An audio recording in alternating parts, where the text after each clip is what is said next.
नमस्कार बच्चों, स्वागत है आप सबका हमारे इस YouTube channel Ours Academy easy way to learn.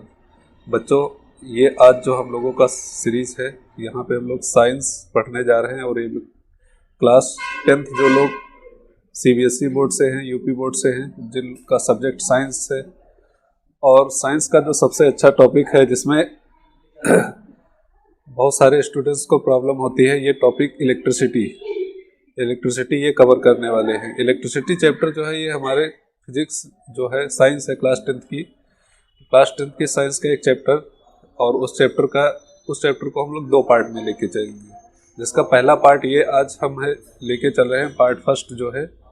और इस पार्ट फर्स्ट में हम लोग इलेक्ट्रिसिटी से रिलेटेड कई सारी चीज़ें देखेंगे, और साथ में जो भी हमारी बुक में टॉपिक दिए उन टॉपिक को अच्छे से क्लियर करेंगे।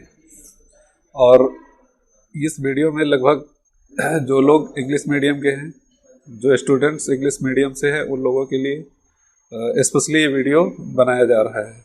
और स्टूडेंट्स प्लीज़, अगर वीडियो आपको अच्छा लगता है तो इसको लाइक करें, शेयर करें, और अपने दोस्तों को सब्सक्राइब करने के लिए ज़रूर बोलें। तो ये हमारा इलेक्ट्रिसिटी चैप्टर जो है क्लास 10th NCERT का चैप्टर नंबर 12 है शायद। और ये यूपी बोर्ड वाले बच्चे भी इसको पढ़ सकते हैं, क्योंकि ऐसी कुछ चीज़ है नहीं, सेम सिलेबस दोनों में सेम है।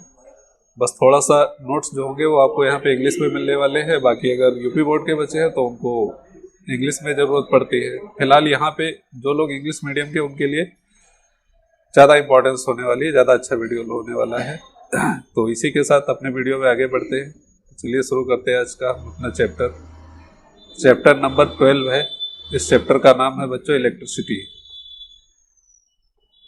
तो इलेक्ट्रिसिटी चैप्टर में जो स्टूडेंट्स सब लोग पहले पढ़ते हैं कि व्हाट इज द इलेक्ट्रिसिटी क्या है।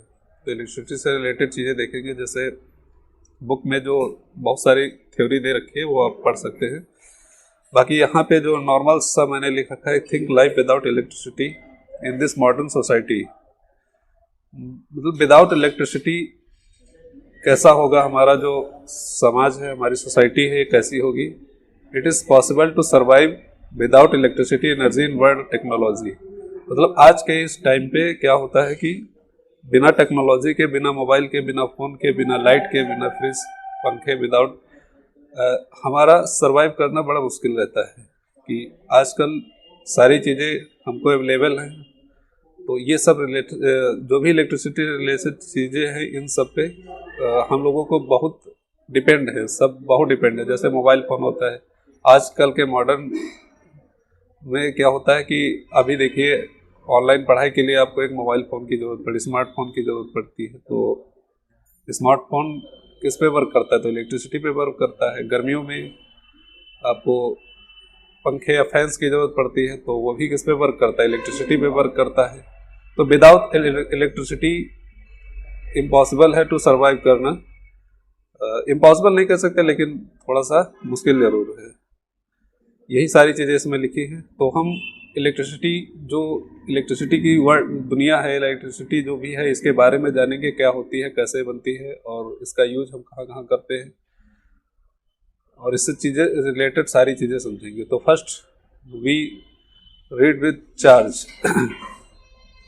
तो चार्ज क्या होता है? व्हाट इज चार्ज एक पार्टिकल, यहाँ पे मतलब charge is not a perfect body. कोई भी एक बॉडी ऐसी नहीं है तो जिसको हम चार्ज कह सके। बट यहाँ पे अज्यूम किया गया है कि चार्ज एक पार्टिकल चार्ज कब कहा जाएगा कि उसमें कुछ प्रॉपर्टीज होती है, कुछ प्रॉपर्टी के बेस पे हम उस चीज़ को चार्ज बोल सकते हैं। जैसे it is very small particle present in atom. यहाँ सिंपली बताया गया है, जैसे आप लोगों ने पढ़ा होगा एटम्स के बारे में, न्यूक्लियस के बारे में।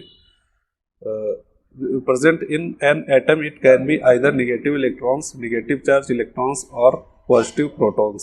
तो एटम्स के बारे में पढ़ा होगा, तो केमिस्ट्री में एटम्स के बारे में बताया होता है कि एटम्स में एक न्यूक्लियस होता है, न्यूक्लियस के अंदर प्रोटॉन और न्यूट्रॉन पाए जाते हैं। ठीक है, फिर इसमें आगे समझ लीजिए कि इसके चारों ओर सेल्स होती हैं, कई सारी सेल होती हैं।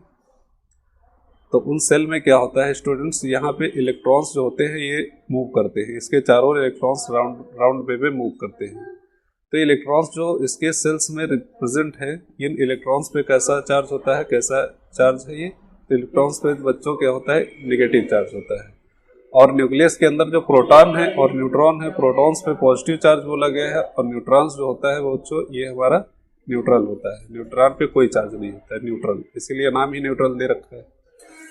तो जो एटम्स होता है उसमें 3 मेन पार्टिकल पाए जाते हैं, कह सकते हैं हमारे पास प्रिंसिपल पार्टिकल्स, जैसे इलेक्ट्रॉन्स, प्रोटॉन और न्यूट्रॉन। जो इलेक्ट्रॉन्स होता है, इलेक्ट्रॉन्स हमारे पास निगेटिवली चार्ज होता है, प्रोटॉन पॉजिटिव चार्ज होता है। यही यहाँ पे बताने की कोशिश की गई। फिलहाल चार्ज क्या है इतना हम लोग देख सकते हैं यहाँ पे। Coulomb it is the SI units, तो चार्ज को रिप्रेजेंट करने की एक यूनिट होती है कूलाम, जिसको हम लोग बोलते हैं, एंड इसको रिप्रेजेंट किया जाता है सी से। तो सी रिप्रेजेंट किया जाता है और इसका यूनिट क्या होती है, कूलाम। आगे जो नेक्स्ट टॉपिक है हमारे पास कि net charge. What is net charge किसे बोले, टोटल चार्ज या नेट चार्ज। तो 1 कूलाम लिखा है, ये 1 coulomb. Net charge is equivalent to charge content in nearly electrons 6 × 10⁸। अब मैंने बोला भी इलेक्ट्रॉन्स पे चार्ज होता है, ठीक है। इलेक्ट्रॉन्स पे चार्ज है, कितना है I don't know, but I told you कि इलेक्ट्रॉन्स पे चार्ज क्या होता है, 1.6 × 10⁻19 कूलाम। ये 1 इलेक्ट्रॉन्स पे चार्ज होता है। 1 इलेक्ट्रॉन्स पे चार्ज कितना है, 1.6 × 10⁻19। पूछा गया है कि कितने electrons, how many electrons have 1 coulomb net charge, how many electrons can have 1 coulomb net charge. तो वो वैल्यू यहाँ पे हमारे पास गिवन है 6 × 10⁸। 6 × 10⁻18 है। 18 इलेक्ट्रॉन्स हैव 1 कूलाम चार्ज, ठीक है। जैसे हमारे पास एक फॉर्मूला भी है Q = Ne, यहाँ से हम नेट चार्ज निकाल सकते हैं। N क्या होता है, नंबर ऑफ इलेक्ट्रॉन्स, ये लिखा हुआ है, N is number of electrons. Q = 1 coulomb. अगर हम 1 कूलाम फाइंड करना चाहते हैं तो E की value 1.6 × 10⁻19 coulomb, negatively charge on electron. यहाँ से N की वैल्यू, अगर इस फॉर्मूले से N की वैल्यू हम फाइंड आउट करते हैं तो N = होता है Q/E। Q और E जो है ये इधर डिवाइड में चला जाएगा, तो Q/E = 1 ये वैल्यू रखे तो हमारे पास जो नंबर ऑफ इलेक्ट्रॉन्स आ गए वो 6.2 × 10⁻18। तो 6 × 10⁻18 अबाउट इलेक्ट्रॉन्स जो होते हैं, इनके पास जो टोटल चार्ज होगा, टोटल चार्ज बच्चों कितना होगा, टोटल चार्ज यहाँ पे 1 कूलाम। और एक इलेक्ट्रॉन पे चार्ज कितना होता है, 1.6 × 10⁻19। ये चीज़ याद रखेंगे। तो यहाँ पे इस स्लाइड में हम लोगों ने देखा कि चार्ज क्या होता है, चार्ज, और एक चार्ज या एक यूनिट चार्ज पे कितना चार्ज पाया जाता है। दरअसल इसको हम कूलाम से रिप्रेजेंट करते हैं कि एक, जैसे एक पार्टिकल है उस पर कितने कूलाम का चार्ज है, ये कह सकते हैं। तो चार्ज कहाँ पे पाए जाएंगे ये पता चल गया। जैसे हमारे पास कोई भी न्यूक्लियस है, कोई एटम है, न्यूक्लियस में प्रोटॉन्स और न्यूट्रॉन्स होते हैं, उसके चारों ओर मूव करते हैं इलेक्ट्रॉन्स। तो जो इलेक्ट्रॉन्स होते हैं वो नेगेटिवली चार्ज होते हैं और जो प्रोटॉन्स होते हैं P से पॉजिटिवली चार्ज होते हैं। तो ये एक प्रकार के चार्ज पार्टिकल हैं। फिलहाल इंटर में जब हम लोग आएंगे क्लास 12th में तो और थोड़ा डिटेल में समझेंगे कि चार्ज क्या होता है और भी इसकी प्रॉपर्टी क्या क्या होती है, ये सब हम लोग आगे देखेंगे। फिलहाल यहाँ पर इतना ही देखते हैं, आगे बढ़ते हैं, नेक्स्ट स्लाइड पे आते हैं। यहाँ पे दे रखा है करंट के बारे में दिया है कि करंट क्या है, व्हाट इज अ करंट। इसको रिप्रेजेंट करते हैं आई से, स्मॉल आई भी कहीं कहीं लिख देते हैं current. Rate of flow of net charge is called current. Rate of flow charge का फ्लो जो होता है बच्चों, चार्ज का फ्लो, इसको हम क्या बोलते हैं, करंट। इलेक्ट्रिक करंट, ये क्या है, इलेक्ट्रिक करंट है। इलेक्ट्रिक करंट क्या होती है, कोई भी हमारे पास वायर है, वायर्स में क्या होते हैं, बहुत सारे फ्री इलेक्ट्रॉन्स होते हैं, फ्री इलेक्ट्रॉन्स पाए जाते हैं। इनको कॉन्सेप्ट अभी आगे बता रहे क्या होता है फ्री इलेक्ट्रॉन्स। तो जब भी इसमें इलेक्ट्रिसिटी मतलब कोई भी पोटेंशियल अप्लाई किया जाता है तो इलेक्ट्रॉन्स जो होते हैं मूव करते हैं। इलेक्ट्रॉन्स बहुत तेजी से मूव करते हैं, हाई पोटेंशियल से लो पोटेंशियल को, और बहुत सारे इलेक्ट्रॉन क्या करेंगे, मूव करेंगे, चल देंगे। तो जैसे इलेक्ट्रॉन का मूवमेंट शुरू होता है उसी समय एक इलेक्ट्रिक करंट या इलेक्ट्रिक करंट जो होती है जनरेट हो जाती है। इलेक्ट्रिक करंट हमेशा क्या होगी, इलेक्ट्रॉन के मूव की करने की डायरेक्शन के अपोजिट डायरेक्शन में। तो यहाँ पे जो वैल्यू दे रखी है या फॉर्मूला दे रखा है डिनोटेड बाई आई, फॉर्मूला है I equal to Q upon T, Q upon T. इसको समझ सकते हैं कि क्या है ये। तो टी क्या है, टाइम है, टाइम 1 यूनिट टाइम, ठीक है। तो टाइम टी टाइम में क्यू, क्यू क्या है, कूलम है या चार्ज है। टी टाइम में चार्ज फ्लो को क्या बोलते हैं, electric current. Rate of flow, ये रेट ऑफ फ्लो लगभग दे दिया है कि चार्ज पर सेकंड या चार्ज पर टाइम जो भी कह सकते हैं, टी इज अ टाइम। आगे भी और इसको अच्छे से देखेंगे। एसआई यूनिट्स क्या होती है दोस्तों, करंट की एसआई यूनिट्स एम्पियर होती है। एम्पियर इसको रिप्रेजेंट करते हैं स्मॉल एम से, मतलब जनरली ए से रिप्रेजेंट करते हैं। एएमपी कभी कभी लिख दिया जाता है, वैसे नॉर्मली ए से लिखते हैं, एम्पियर। एम्पियर की डिफिनेशन दी गई है। Definition of ampere defined as 1 coulomb charge flowing per second, मतलब 1 सेकेंड में या पर सेकेंड में 1 सेकेंड में जितना भी चार्ज फ्लो होता है, ठीक है, 1 सेकेंड में फ्लो होने वाले चार्ज को ही हम बोलते हैं 1 एम्पियर करंट फ्लो हुई है। 1 सेकेंड में जितना भी चार्ज फ्लो हुआ है उसको हम बोलेंगे कि इतने 1 एम्पियर करंट का फ्लो हुआ है। समझ गए बात। जैसे 1 एम्पियर करंट जो होगी, 1 कूलम चार्ज जो फ्लो होगा 1 सेकेंड में, 1 सेकेंड में फ्लो हुए चार्ज को क्या बोलते हैं, 1 एम्पियर करंट बोलते हैं। जितना भी चार्ज होगा, जो भी होगा, उसको क्या बोलेंगे, करंट बोलेंगे। तो यहाँ पे हमने करंट के बारे में पढ़ा। करंट क्या होती है, करंट का फॉर्मूला है I equal to Q upon T, where Q equal to क्या है, चार्ज है, and T equal to time, and I equal to current. फिर करंट की यूनिट के बारे में देखा। करंट की यूनिट बच्चों क्या होती है, एम्पियर, ठीक है, एसआई, और इसको रिप्रेजेंट करते हैं ए से। इतनी सारी चीज़ें यहाँ पे देख लेती हैं। आगे बढ़ते हैं। एक छोटा सा एग्जांपल दी, ये देखते हैं क्या दिया है, और थोड़ा करंट के बारे में डिफाइन किया गया है। In a electric current, the electric current flow in the opposite direction of the flow of electrons. अभी बोला कि इलेक्ट्रॉन्स के फ्लो के अपोजिट डायरेक्शन क्या होगी, करंट की डायरेक्शन। कन्वेंशनली मतलब नेगेटिव चार्ज, इलेक्ट्रॉन्स होते हैं नेगेटिवली चार्ज होते हैं। नेगेटिव चार्ज के फ्लो का अपोजिट जो होता है इलेक्ट्रिक करंट का डायरेक्शन होगी। It flow from positive terminal of battery और सेल टू नेगेटिव टर्मिनल। अब यहाँ पे क्या होता है, जैसे बैटरी है हमारे पास, कोई बैटरी के पॉजिटिव टर्मिनल से नेगेटिव टर्मिनल की ओर क्या चलती है, करंट। अभी ये जो सर्किट डायग्राम दिया है इसको देखेंगे, इसमें सारी चीज़ें क्लियर हो जाएंगी। ऊपर वाली चीज़ इसको क्लियर करते हैं। उसके बाद क्या दिया, small quantity of current are expressed in. तो जो करंट की बहुत स्मॉल क्वांटिटी होती है, भले मिली एम्पियर में बोलते हैं, बहुत small quantity, very small quantity, 10 की power -3 ampere, that mean 1/1000। 1 ampere का 1/1000 जो होता है वो मिली एम्पियर होता है। 1 एम्पियर को जब हम 1000 से डिवाइड कर देंगे तो जो वैल्यू आएगी वो क्या आएगी, मिली एम्पियर आएगी। नाउ माइक्रो एम्पियर, ये बच्चों क्या दिया है, माइक्रो एम्पियर, ये इस टाइप का साइन है, ये micro ampere. Micro ampere that means 10 की power -6 ampere. It's means 1 ampere is divided by 10 to the power 6, ये 1 लाख, इससे डिवाइड किया तब जो वैल्यू आएगी वो कितनी आएगी, माइक्रो एम्पियर में। मतलब 1 एम्पियर को 1 लाख टाइम जब डिवाइड करेंगे तो कितना आ जाएगा, माइक्रो एम्पियर आएगा।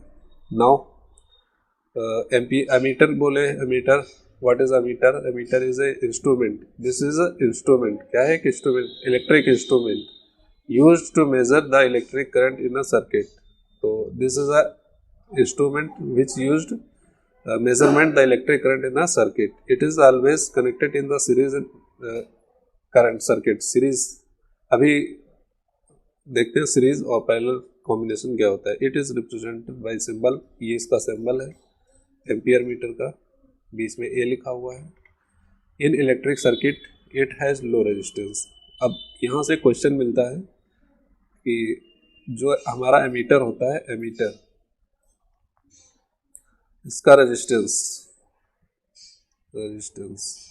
ये हाई रखा जाएगा या लो रखा जाएगा।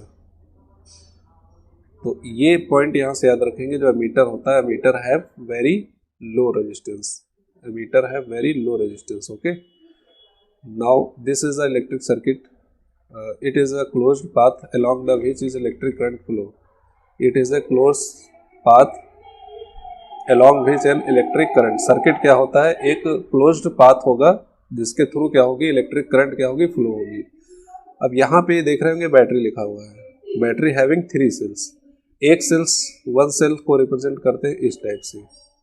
इसका जो ग्रेटर बिग वाला पार्ट है, ये बड़ा पार्ट, ये पॉजिटिव टर्मिनल होता है, और स्मॉल पार्ट जो होगा वो negative terminal, positive terminal, negative terminal.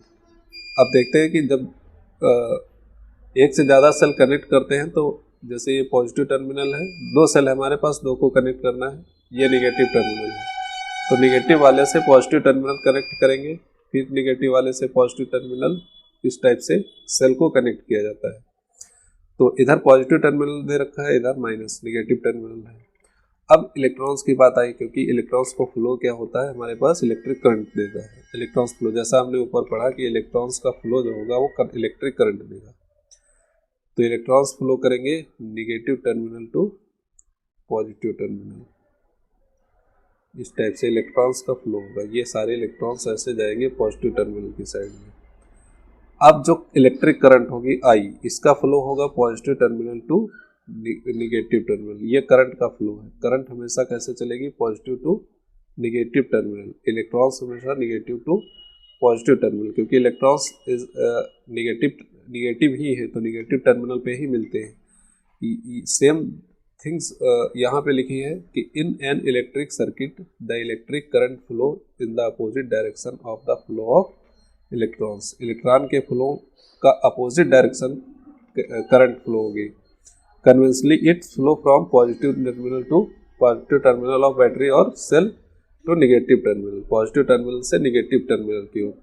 अब ये यहाँ पे जो पॉइंट दे रखा था, इसको देखते हैं थोड़ा सा।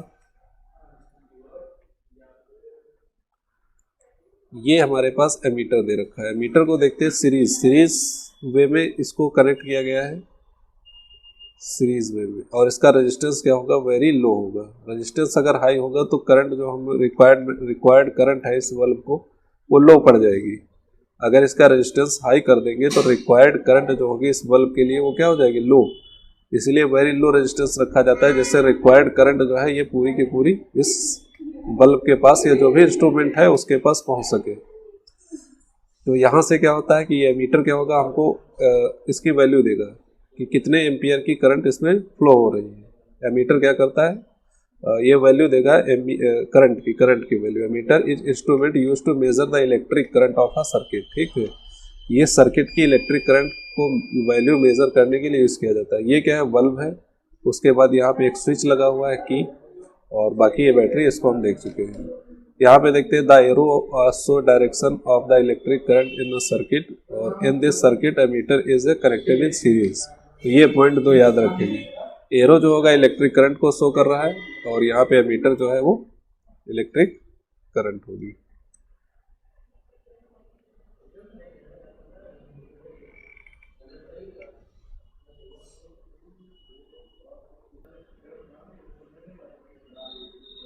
आगे बढ़ते हैं। यहाँ पे एक एग्जांपल दिया हुआ है, इसको सॉल्व करते हैं। देखते हैं, दिया हुआ है a current of 0.5 ampere is drawn by a filament of an electric bulb for the 10 minutes find the amount of electric charge that flow through the circuit. अब यहाँ पे हमारे पास एक वैल्यू दे रखी है, करंट की वैल्यू, इसको सॉल्व करते हैं। करंट 0.5 एम्पियर, तो आई की वैल्यू हमारे पास दे रखी है, गिवन है I equal to 0.5 ampere is drawn by a filament of electric bulb. Electric bulb का जो फिलामेंट है फॉर द 10 मिनट्स, टाइम दिया है, time 10 minute, we can convert minute into second, तो 10 मिनट मल्टीप्लाइड बाय 6, तो 600 second आ जाएगा ये। Now find the amount of electric charge Q। Q की वैल्यू पूछी गई है। Q equal to NE formula हम लोगों ने पढ़ा है। Q equal to NE, electric charge flow through. Find the amount of electric charge Q की वैल्यू फाइंड आउट करनी है। तो I इक्वल टू हम लोगों ने पढ़ा, I इक्वल टू होता है Q अपॉन T। ठीक है बच्चों, यहाँ से अगर हम Q की वैल्यू निकालेंगे, Q की वैल्यू फाइंड आउट करेंगे तो Q इक्वल टू हो जाएगा I इंटू टी। डायरेक्टली ये फार्मूला हमको यूज करना नहीं पड़ेगा, इसको हटा देते हैं। ये फार्मूला इसमें necessary, this is a required formula Q equal to I into T, because here I given and T is given. I equal to 0.5 ampere and T equal to 600 seconds. Now we can multiply this quantity.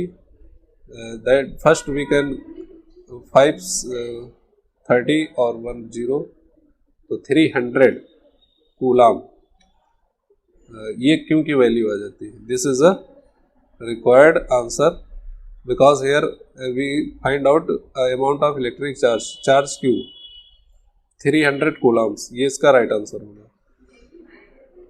NCERT solve example दिया है, questions जो हमारे NCERT book में दे रखे हैं। First question यहाँ पे छोटा सा question, what does N electric circuit means. Electric circuit means, तो ऊपर हमने देखा कि इलेक्ट्रिक सर्किट क्या होता है। आप क्लोज्ड लूप होता है, क्लोज्ड पाथ होता है which have flow electric current, a closed path which have flow electric current, this is a electric circuit.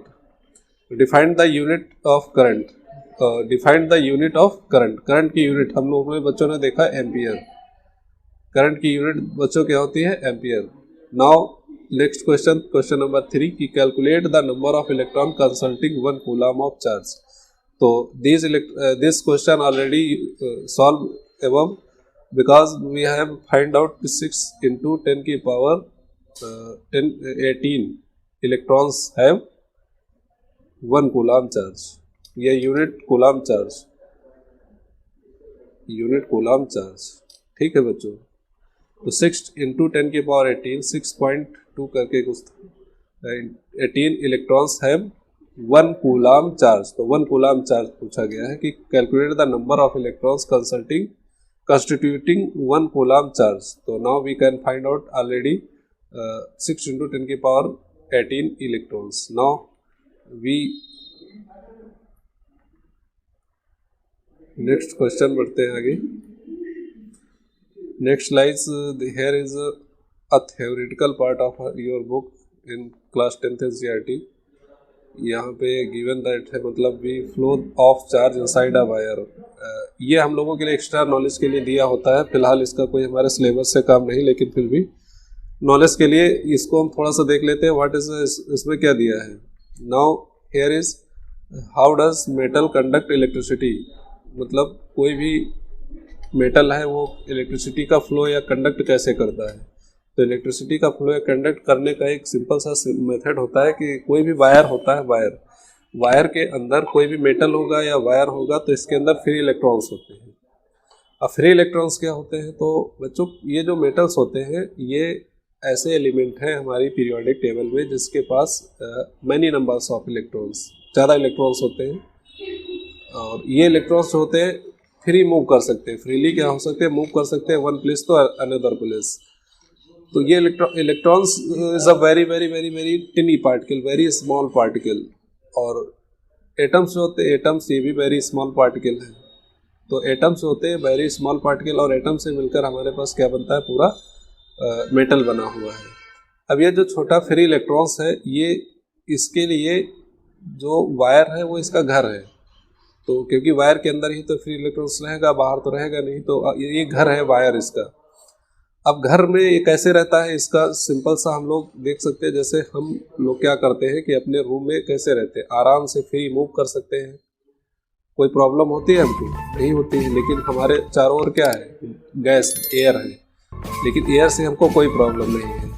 तो फ्री इलेक्ट्रॉन्स जो होते हैं ये जब मूव करते हैं तो दूसरे जो इलेक्ट्रॉन्स होते हैं या दूसरे प्रोटॉन होते हैं, दूसरे न्यूट्रॉन होते हैं, ये सब किसके एटम के अंदर ही तो हैं। तो इलेक्ट्रॉन्स उसमें टकरा भी सकते हैं, कोलाइड भी कर सकते हैं, या फिर कोलाइड करके वापस बैक आ सकते हैं या फिर स्टॉप हो जाते हैं, रुक जाते हैं। बट ऐसा नहीं होता है। ऐसा इसलिए नहीं होता है क्योंकि जो फ्री इलेक्ट्रॉन्स है वेरी स्मॉल क्वांटिटी, बहुत ही टिनी पार्टिकल है। और वायर जो होता है, वायर के अंदर बाकी अदर पार्टिकल इसको इस तरह से बिहेव करते हैं जैसे हम लोगों के लिए एयर से हमको कोई प्रॉब्लम होती है, कहीं भी यहाँ चला सकते हैं। तो फ्री इलेक्ट्रॉन्स के लिए अदर इलेक्ट्रॉन्स जो होते हैं वो भी एक एयर की तरह है, गैस, एज अ गैस। तो अब गैस में कोई चीज़ आराम से मूव कर सकती है, फ्री इलेक्ट्रॉन्स भी आराम से मूव कर सकता है। तो ये कॉन्सेप्ट लगता है कि कोई भी वायर के अंदर इलेक्ट्रॉन्स इतनी स्पीड से कैसे फ्री मूव कर सकते हैं। तो उसका सीधा कॉन्सेप्ट यही है कि इलेक्ट्रॉन्स अज्यूम किया गया, ऐसा थ्योरी में दिया भी गया है कि इलेक्ट्रॉन्स जो वायर के अंदर या मेटल के अंदर इलेक्ट्रॉन्स होते हैं, बाकी अदर इलेक्ट्रॉन्स उसको एक गैस का मीडियम जैसे लगते हैं कि गैसीय मीडियम लगते हैं, तो उसमें आराम से क्या कर सकते हैं, मूव कर सकते हैं। इसमें आप लोग पढ़ेंगे ध्यान से तो यही सारी चीज़ें मिलेंगी। You would think that the low energy electrons would have great difficulty passing through a solid conductor. मतलब कोई भी लो एनर्जी इलेक्ट्रॉन जो होता है वो एक ठोस या सॉलिड कंडक्टर से कैसे चल सकता है, अंदर कैसे पास कर सकता है। Inside the solid the atoms are packed together with very little space. Atoms जो होते हैं बहुत पास पैक्ड रहते हैं। सॉलिड है ना, गैस के एटम तो दूर रहते हैं, लेकिन मेटल सारे सॉलिड हैं। सॉलिड के अंदर जो बाकी अदर एटम्स हैं वो बहुत क्लोजली पैक्ड होते हैं। But it turn out that the electrons are able to travel through a perfect solid crystal smoothly. But क्या होता है, इलेक्ट्रॉन्स आराम से मूव करते हैं, तभी तो इलेक्ट्रिसिटी फ्लो होती है। एंड आगे पढ़ते, and easily almost if they were in a vacuum. उनको लगता है यहाँ कुछ है ही नहीं, कुछ है ही नहीं, एयर भी नहीं है, इतना फ्री मूव करते हैं। The motion of electron in a conductor however is very different from that charge in empty space. When a steady current flow through the conductor, the electrons in it move with certain average drift speed. मतलब जैसे हमने electricity नहीं apply की है, current नहीं apply किया किसी wire पे, तो क्या उसमें फ्री इलेक्ट्रॉन नहीं थे बट दीज आर मतलब इनमें कोई एक्सटर्नल फोर्स नहीं लगा था जिससे ज़्यादा तेजी से मूव कर सकते, ये आराम से चलते रहते हैं। बट जब इसमें बाहर से, और जो स्पीड होती है नॉर्मली स्पीड, नॉर्मल टेम्परेचर पे कोई मेटल रखी हुई है, उसके जो फ्री इलेक्ट्रॉन्स है वो फ्लो कर रहे हैं, तो स्पीड को बोला गया है ड्रिफ्ट स्पीड। ओके, तो ड्रिफ्ट स्पीड के बारे में बताया गया। One can calculate this drift speed, इसको हम कैलकुलेट भी कर सकते हैं ड्रिफ्ट स्पीड को। और ये लोग आप लोग इंटर में पढ़ेंगे भी कि कैसे ड्रिफ्ट वेलोसिटी या ड्रिफ्ट स्पीड को कैलकुलेट किया गया है। Electron for typical copper wire carrying a small current, it is found to be actually very small, of order 1 millimetre per second. मतलब जो इसका ड्रिफ्ट स्पीड के बारे में दिया गया है, ये वेरी वेरी लो, बहुत छोटी स्पीड होती है। बाकी सारी चीज़ें आप लोग इसको ध्यान से देख लेंगे, आगे वही सर्किट के बारे में दिया हुआ है। और हम लोग आगे बढ़ते हैं थोड़ा सा टाइम देखते हुए। अगला टॉपिक हमारे पास दिया है, the electrons can only flow when there is difference of electric pressure. मतलब इलेक्ट्रॉन्स तभी फ्लो होंगे जब इलेक्ट्रिक प्रेशर में क्या आएगा, डिफरेंस आएगा। इलेक्ट्रिक प्रेशर क्या होता है, जैसे हमारे पास पानी है, पानी कैसे फ्लो होता है, तो पानी ऊपर से क्या होता है, हाई प्लेस से लो प्लेस की ओर फ्लो होगा। जैसे हमारे पास एक हाई प्लेस था, जैसे वो होती है हमारे पास सिस्टर्न टंकी जो घरों पे रखी जाती है अपने वहाँ, तो वो एक हाई प्लेस पे रखी होती है। और नीचे टॉयलेट बाथरूम कहीं पर भी सिंक में जो लेवल होता है ये काफ़ी लो लेवल होता है। तो वाटर क्या होगा, ऊपर से नीचे की ओर बहुत तेज़ी से फ्लो करेगा। तो ये जो इसका लेवल है, ये हाई लेवल है और ये लो लेवल है। तो वाटर जो, अब वाटर क्या होगा, उल्टा तो नहीं फ्लो करेगा, नीचे से ऊपर चलता चला जाए, नीचे से ऊपर जाए, नहीं हो पाएगा, इम्पॉसिबल है। बट हाई से लो की ओर चल सकता है। सेम दैट इलेक्ट्रॉन्स जो होंगे हाई पोटेंशियल से हाई प्रेशर या हाई पोटेंशियल से लो पोटेंशियल की ओर मूव करते हैं। तो इसको हम लोग देखते हैं यहाँ पर क्या लिखा हुआ है थ्योरी में।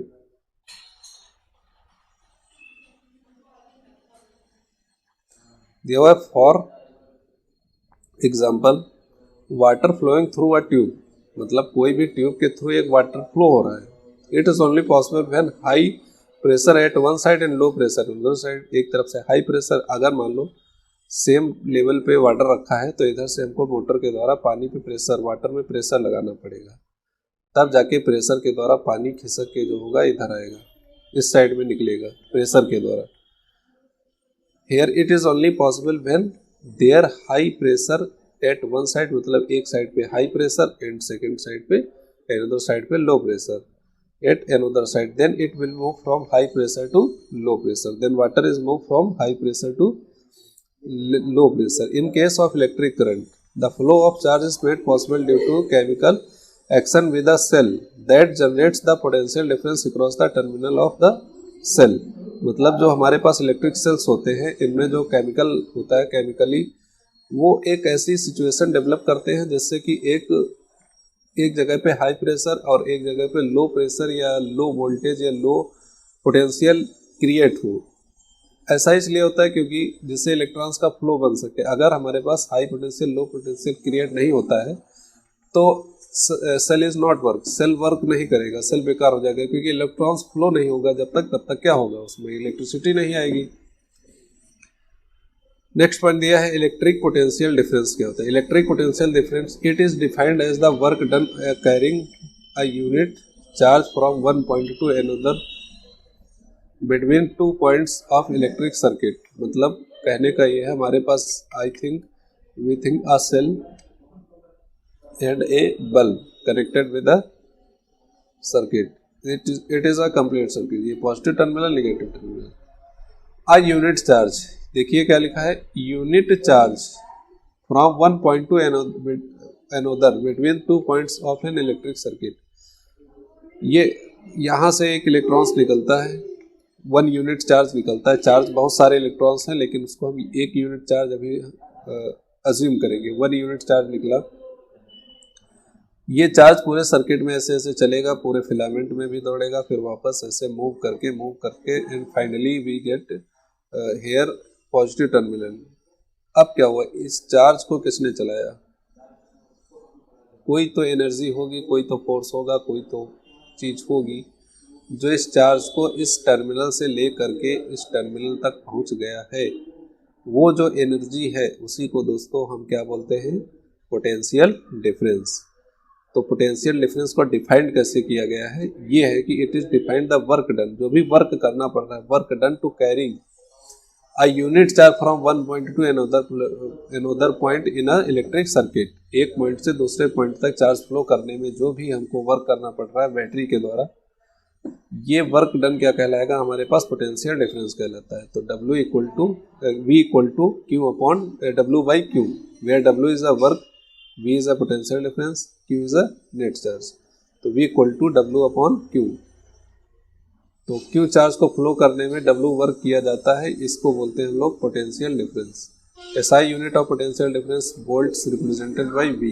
SI यूनिट क्या होती है, वोल्ट होती है, और इसको रिप्रेजेंट कैसे किया जाता है, V से। तो यहाँ पे हमने देखा इलेक्ट्रॉन्स फ्लो, इलेक्ट्रॉन्स क्यों फ्लो होता है, हाई पोटेंशियल से लो पोटेंशियल क्यों फ्लो होगा। फिर पोटेंशियल डिफरेंस क्या होता है, तो एक टर्मिनल से दूसरे टर्मिनल तक इलेक्ट्रॉन को ले जाने में जो वर्क डन किया जाता है बाय द बैटरी या सेल या इलेक्ट्रिक कोई भी सोर्स होगा, another source, this is called electric potential that source. Okay, कोई भी बैटरी सेल या अनदर सोर्स कुछ भी हो सकता है, बट जो भी वर्क डन हो रहा है वन यूनिट चार्ज को कैरी करने के लिए one point to another point, this work done is called potential difference that source. Now next here is defined 1 volt। 1 volt के बारे में दिया है, 1 volt when 1 joule work। अब बोला गया कोई सेल है वो 1 joule का वर्क करता है, work done in a carry 1 coulomb, 1 coulomb charge को ले जाने में कितना वर्क बोल रहा है, 1 joule of charge from one point to another point of a current carrying conductor, then potential difference is 1 volt। 1 volt के बारे में डिफाइन किया कि 1 volt क्या होता है। 1 volt होता है 1 कूलम चार्ज को, suppose A and B are 2 points, okay, this is a wire, any circuit have 2 points A and B। now we assume 1 coulomb charge flow, 1 coulomb charge flow A to B, A to B, 1 coulomb charge flow A to B, and work done by the battery is 1 joule. Work done by the battery is 1 joule. Then the potential difference between A and B, potential difference between A and B is called to 1 volt. तो A और B के बीच का जो potential difference होगा कितना होगा, 1 volt होगा. मतलब 1 कूलाम चार्ज को 1 जूल वर्क करना पड़ रहा है. 1 कूलाम चार्ज को पॉइंट ए से बी तक ले जाने में या मूव कराने में सेल्स के द्वारा 1 जूल वर्क किया जा रहा है, वर्क डन हो रहा है. Then it's called 1 volt. Okay, then potential difference between A and B are 1 volt. Now we can see voltmeter. Then it is an instrument used to measurement the potential difference and represented by symbol ये volt. It is like as ampere meter. Ampere meter जैसे हम लोगों ने देखा same type से voltmeter है. तो voltmeter is also instrument which is used the potential difference between 2 point, any 2 points. It's connected. यहाँ पे एग्जांपल नंबर 12.2. ये माय डियर स्टूडेंट जो एनसीईआरटी की साइंस की बुक है उसी में से एग्जांपल लिया गया है. और यहाँ पे बोला गया how much work is done in moving a charge of 2 coulomb across 2 points having a potential difference 12 volt. मतलब 2 points A and B, let suppose that 2 point A and B which have potential difference equal to 12 volt. 12 volt. Now it is given a charge which move from point A to B, move point from A to B. Then how much work done by the external source, any other source which is used to circulate this charge in this circuit. Now work done, we know that W equal to Q into V because V equal to W by Q. ये फार्मूला हम लोगों ने पढ़ा है. यहाँ से W equal to Q into V, work done पूछा गया था. तो चार्ज यहाँ पे दे रखा है 2, वोल्टेज पोटेंशियल डिफरेंस है 12.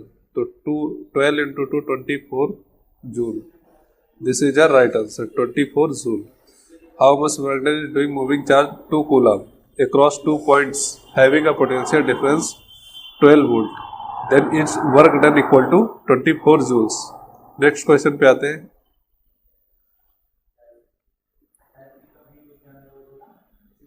Here is given name of a device that helps to maintain a potential difference across the conductor.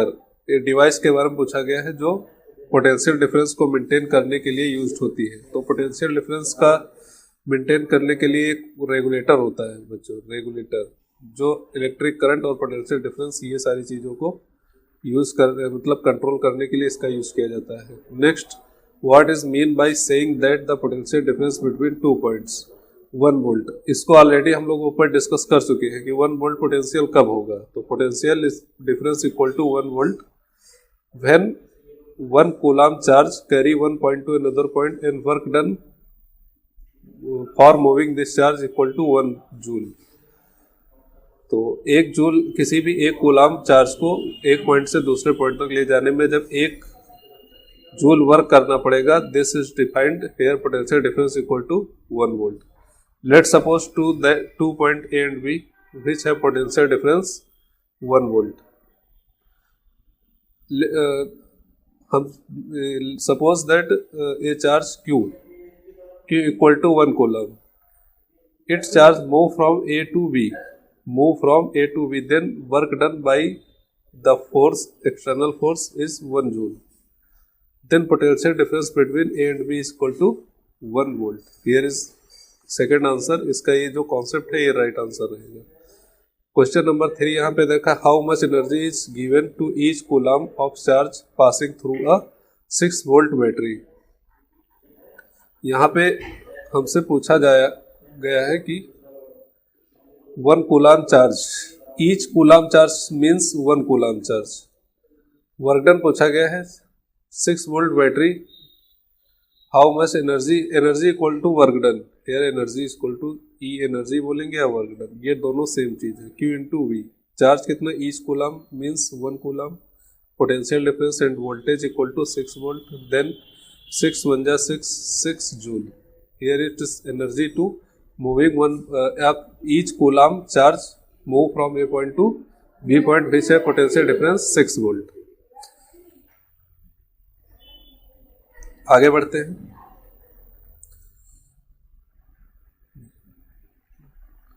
यहाँ पे कुछ सिंबल्स दिए गए हैं। Symbol of for some commonly used in instrument in circuit diagram. जो भी circuit diagram हम लोग बनाएंगे, इलेक्ट्रिक सर्किट डायग्राम, उसमें कुछ सिंबल यूज होंगे, उनके बारे में दिया गया है। तो फर्स्ट नंबर पे सेल। सेल का जो सिंबल है ये है, ये हम पहले भी बता चुके हैं।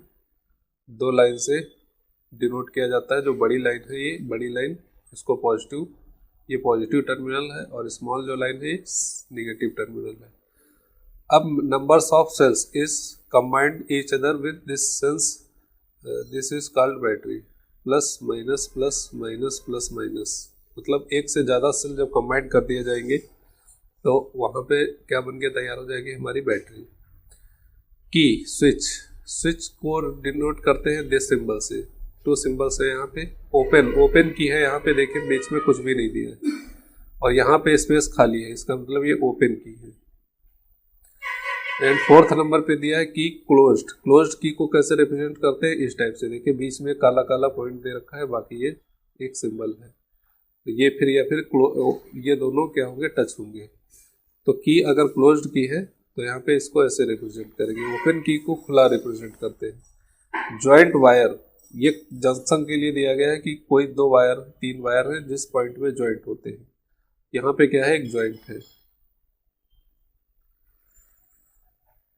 6 नंबर पे आते हैं वायर विद नो जंक्शन या नो जॉइंट, मतलब एक वायर इधर से गया, दूसरा वायर जस्ट इसके ऊपर से निकल गया, but it is no touch any other. Each other में मतलब एक दूसरे को कहीं भी एक कनेक्ट नहीं करते हैं, टच नहीं करते हैं। नेक्स्ट सिंबल है बल्ब। बल्ब का सिंबल ये दे रखा है, ये बल्ब का सिंबल है। उसके बाद एमीटर, एमीटर का सिंबल ऑलरेडी हम लोग डिस्कस कर चुके हैं। एम्पियर मीटर जो होता है एमीटर, वोल्ट मीटर, इसका सिंबल भी ऑलरेडी हम लोग डिस्कस कर चुके हैं। इसको सीरीज में सर्किट में जोड़ते हैं, सीरीज, और ये पैरेलल में होता है। ये चीजें हम लोग देख चुके हैं। आगे क्वेश्चन बढ़ते हैं। जॉर्ज सीमन ओम्स फिजिसिस्ट 1787-80, इनका एक एक्सपेरिमेंट था ओम्स का, जिन्होंने ओम्स लॉ दिया था। आप लोगों ने कई बार पढ़ा होगा Ohm's law, Ohm's law, Ohm's law क्या होता है। तो ओम्स लॉ जो है ये एक सिंपल सा कॉन्सेप्ट है, इसको यहाँ पर ध्यान से हम लोग समझने वाले हैं कि ओम्स लॉ का कॉन्सेप्ट क्या है। तो यहाँ पे एक सर्किट डायग्राम दे रखा है, आप लोग देख रहे होंगे। इसमें ये बैटरी कनेक्ट हुई, ये क्लोज्ड स्विच लगा हुआ है, ये जो पॉइंट दे रखा है ये पॉइंट है रियोस्टेट। इससे क्या करते हैं, करंट को कंट्रोल करते हैं, करंट को कम या ज़्यादा कर सकते हैं। और ये हमारे पास एम्पियर मीटर है, और ये इसका वोल्ट मीटर लगा हुआ है, और ये लोड रेजिस्टेंस लगा है आर। लोड का मतलब any circuit, any electric instrument हो सकता है, जैसे बल्ब हो सकता है, ट्यूबलाइट हो सकती है, एलईडी बल्ब हो सकता है, टीवी, फ्रिज, फैन, कूलर, कोई भी लोड होगा। जो भी सर्किट पे लोड होता है उसको हम लोग इस टाइप से आर करके रिप्रेजेंट कर देते हैं, क्योंकि कोई ना कोई इलेक्ट्रिक इंस्ट्रूमेंट होगा तो उसका कुछ ना कुछ रेजिस्टेंस जरूर होगा। और ये करंट पूरा फ्लो हो रहा है, करंट फ्लो एरो से डिनोट किया गया है। यहाँ पे ग्राफ दे रखा है, इस ग्राफ के बारे में जानेंगे। अब ये ग्राफ क्या रिप्रेजेंट करता है, यहाँ पे एक रिलेशन दे रखा है, V directly proportional to I। इसका मीन्स क्या होता है, जैसे हमारे पास लिखा हुआ है A directly proportional to B।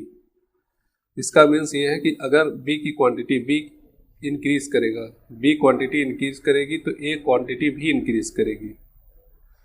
अगर A क्वांटिटी डिक्रीज करती है, B क्वांटिटी भी डिक्रीज करेगी। डायरेक्टली प्रोपोर्शनल का मतलब यही होता है कि अगर एक क्वांटिटी बढ़ेगी तो दूसरी क्वांटिटी भी बढ़ेगी, अगर एक क्वांटिटी घटेगी तो दूसरी क्वांटिटी भी घटेगी। ये सिंपल सा इसका मेथड होता है। तो यहाँ पे देखेंगे जैसे जैसे हम लोग करंट को इंक्रीज कर रहे हैं, ये ग्राफ क्या दर्शाता है, जैसे हमने करंट यहाँ पे पहुँचा दी तो ये ग्राफ देखेंगे, ग्राफ करंट ये है तो ग्राफ वोल्टेज यहाँ पे आ गया। फिर करंट आगे करेंगे तो वोल्टेज थोड़ा और इंक्रीज हो गया, करंट थोड़ी और इंक्रीज की, वोल्टेज और इंक्रीज हो गया। तो जितना जितना हम करंट इंक्रीज करते जाते हैं वैसे वैसे क्या होता है, वोल्टेज भी इंक्रीज होता है। यहाँ पे एम्पियर मीटर की हेल्प से हम लोग क्या करते हैं, करंट को मतलब देख सकते हैं। इसको मेजर कर सकते हैं कि करंट कितनी है, और ये जो रियोस्टेट लगा हुआ है इससे करंट को कंट्रोल कर सकते हैं। ये क्या करेगा, सर्किट में रेजिस्टेंस को वेरी करा के करंट को कंट्रोल कर रहा है। अब इसका कॉन्सेप्ट हम अभी समझने वाले हैं पूरा, ये जो दिया है रियोस्टेट। फिर एम्पियर मीटर में हम लोग देखते हैं कि करंट कैसे कैसे बढ़ाई जा रही है, और वोल्ट मीटर में इसके रिलेशन में वोल्टेज देखते हैं कि कितना कितना वोल्टेज बढ़ रहा है, कि जैसे जैसे हम लोग क्या करते हैं करंट को इंक्रीज करते हैं वैसे वैसे वोल्टेज भी इंक्रीज रहता है। तो ये ग्राफ हमको मिल जाता है। इसको अभी स्टेटमेंट में देखेंगे कि ओम्स लॉ का स्टेटमेंट क्या था। ओम का ही स्टेटमेंट था कि कोई भी कंडक्टर है हमारे पास, ये चीज़ हम आगे भी समझने वाले हैं, और इस कंडक्टर के इंड्स पे अगर कोई हम करंट अप्लाई करते हैं, वोल्ट करंट एम्पियर मीटर लगा के, तो जैसे जैसे करंट को इंक्रीज करेंगे वैसे वैसे पोटेंशियल ड्रॉप जो होगा इसके इंड्स पे अक्रॉस टू दिस कंडक्टर, तो पोटेंशियल डिफरेंस भी इंक्रीज करेगा। जैसे जैसे करंट को इंक्रीज करते हैं वैसे वैसे पोटेंशियल डिफरेंस भी इंक्रीज करता है। ठीक है, दिया है यहाँ पे in this circuit diagram we comes across two new symbols. ये जो सर्किट डायग्राम है यहाँ पे दो सिंबल्स का यूज फिर से दिखाया गया है। वो सिंबल्स कौन कौन से हैं, एक ये सिंबल दिया है, इसको देख रहे होंगे आप लोग कि जो ऐसे ऐसे करके बना हुआ है। ये जो सिंबल है ये रेजिस्टेंस का सिंबल है। ये बच्चों किसका है, रेजिस्टेंस का सिंबल है। और सेकंड सिंबल जो आता है ये दो टाइप से यूज किया जाता है, टू टाइप से इसको रिप्रेजेंट किया जाता है। एक तो टाइप पहला जो दिख रहा है आपको, ये मैंने पहले बताया, ये देखिए ऐसे एक इस पे लग गया ये, और इसको इस तरह से रिप्रेजेंट करते हैं जो दूसरा टाइप दिया है। एक रेजिस्टेंस बनाएंगे और उसमें क्रॉस का साइन लगा देंगे, एरो का साइन, तो ये भी रिप्रेजेंट करता है रियोस्टेट को। तो रियोस्टेट वेरिएबल रेजिस्टेंस, रियोस्टेट का मतलब वेरिएबल रेजिस्टेंस का यूज होता है। तो ये रियोस्टेट है, ऊपर वाला क्या है, रेजिस्टेंस है। आगे बढ़ते हैं।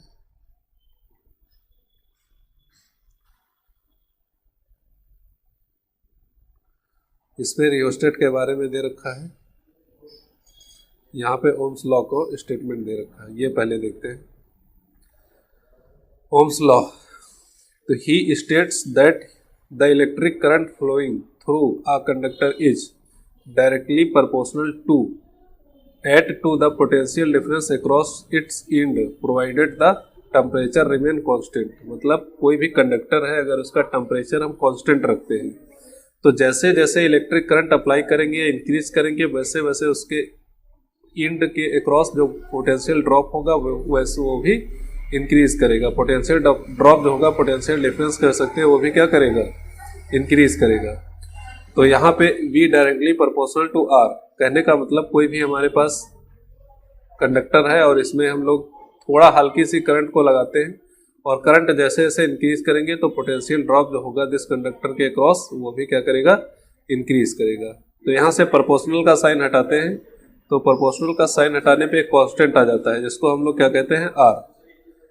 तो V equal to R I, यहाँ से एक क्वेश्चन मिलता है, R equal to resistance constant होता है, रेजिस्टिविटी कांस्टेंट, प्रोपोर्शनलिटी कांस्टेंट जो होता है, इसके बारे में हम लोग देखेंगे। R इसी को हम लोग क्या कहते हैं, रेजिस्टेंस कहते हैं।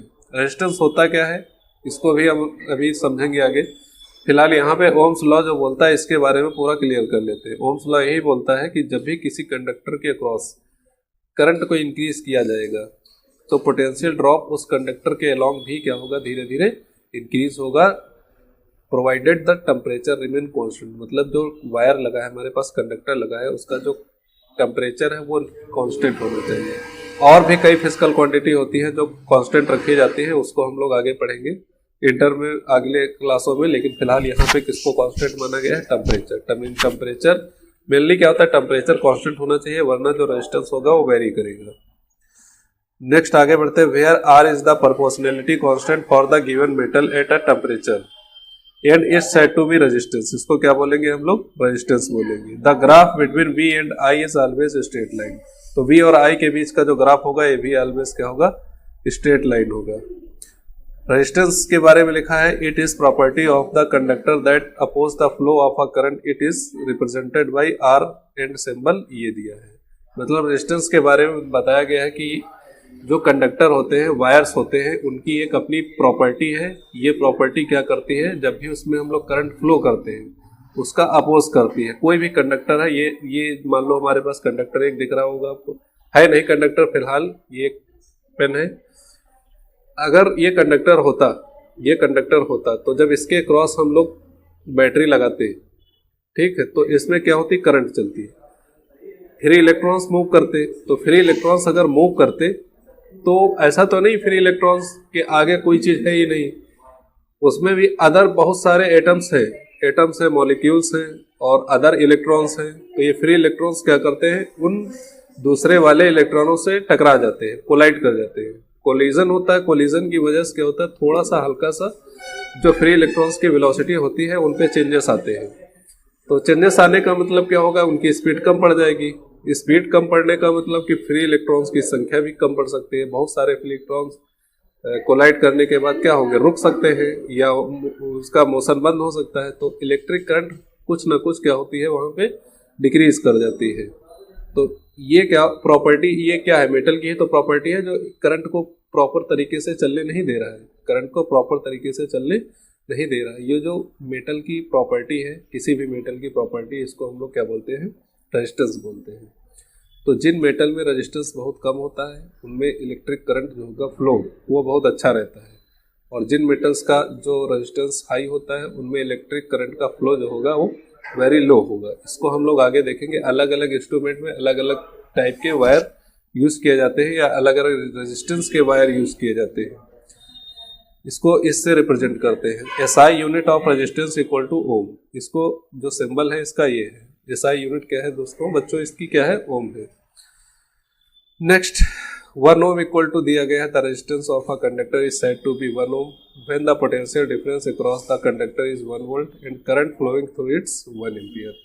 तो 1 ओम क्या होता है, 1 ओम के बारे में दिया गया है कि अगर कोई कंडक्टर है, इसमें 1 एम्पियर की करंट फ्लो करने पर, 1 एम्पियर की करंट फ्लो करने पर इसके अक्रॉस जो वोल्टेज ड्रॉप आता है वो 1 वोल्ट आता है, तो इसका मतलब इस कंडक्टर का जो रेजिस्टेंस है वो कितना है माय डियर स्टूडेंट, 1 ओम है। ठीक है, कोई भी कंडक्टर है उसमें 1 एम्पियर की करंट फ्लो कराने पर अगर उसके अक्रॉस, उसके इंड्स पर पोटेंशियल ड्रॉप 1 वोल्ट आता है, that means resistance this conductor is 1 ohm. यही यहाँ पे दिया गया है, V equal to I R, R equal to V upon I, V equal to 1 volt, I equal to 1 ampere, then it's given 1 ohm, resistance is 1 ohm. Next आगे बढ़ते हैं। आगे हमारे पास वही रियोस्टेट के बारे में थोड़ा सा दिया गया है।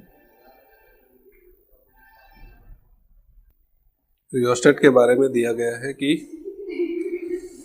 As we know that V equal to I R, जैसा हम लोग पीछे पढ़ देख चुके हैं कि V इक्वल टू क्या होता है, आई आर।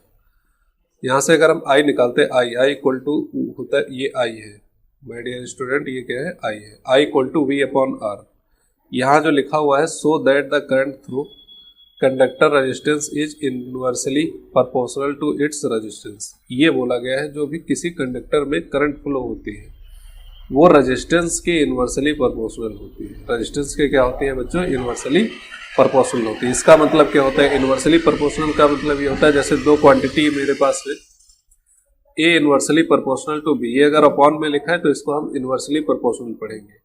अगर ये डायरेक्टली सामने लिखा होता है तो ये डायरेक्टली प्रोपोर्शनल बोला जाता है, A directly proportional to B, but we here we understand this inversely proportional. यहाँ मतलब होता है अगर B की क्वांटिटी इंक्रीज करते हैं, B की वैल्यू अगर हम लोग इंक्रीज करते हैं तो A की वैल्यू क्या होगी, डिक्रीज होगी। अगर B की वैल्यू डिक्रीज करते हैं तो A की वैल्यू क्या होगी, इंक्रीज होगी। तो ये क्या होता है, इनवर्सली प्रोपोर्शनल सिस्टम रहता है, थोड़ा सा इसको ध्यान रखेंगे। अब जैसे I और R में जो रिलेशन है वो इनवर्सली प्रोपोर्शनल का है।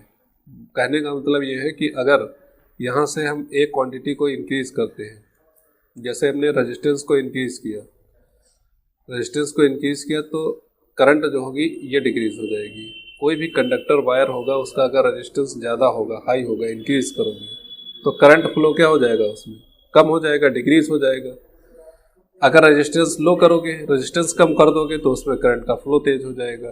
तो ये दोनों क्वांटिटी होती है, करंट और रेजिस्टेंस एक दूसरे की अपोजिट होती है या इनवर्सली प्रोपोर्शनल कह सकते हो कि एक क्वांटिटी बढ़ाओगे तो दूसरी घटेगी, दूसरे को इंक्रीज करोगे तो पहली वाली डिक्रीज होगी।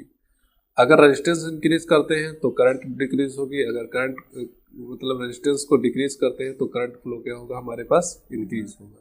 इन्वर्सली प्रोपोर्शनल का मतलब यही होता है।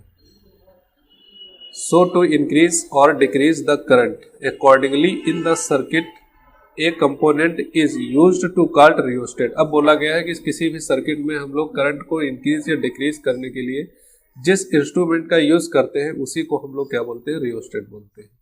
और ये रियोस्टेट जो होता है किस मेथड पे काम करता है, तो ये सीधा सीधा मेथड काम करता है कि रेजिस्टेंस को वेरी कराते हैं, तो रेजिस्टेंस को वेरी कराने से क्या होगा, उसके करंट पर भी उसका इफेक्ट दिखेगा। That regulate the current without changing potential difference represented by RAH।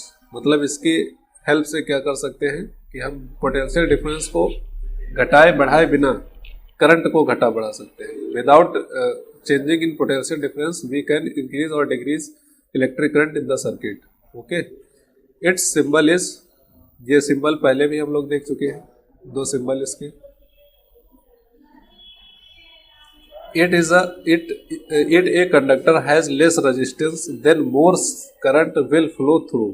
अब बोला गया सिंपल सा कि अगर कोई कंडक्टर है, लेस रेजिस्टेंस है उसके पास, तो उससे फ्लो होने वाला करंट भी क्या होगा, ज्यादा होगा।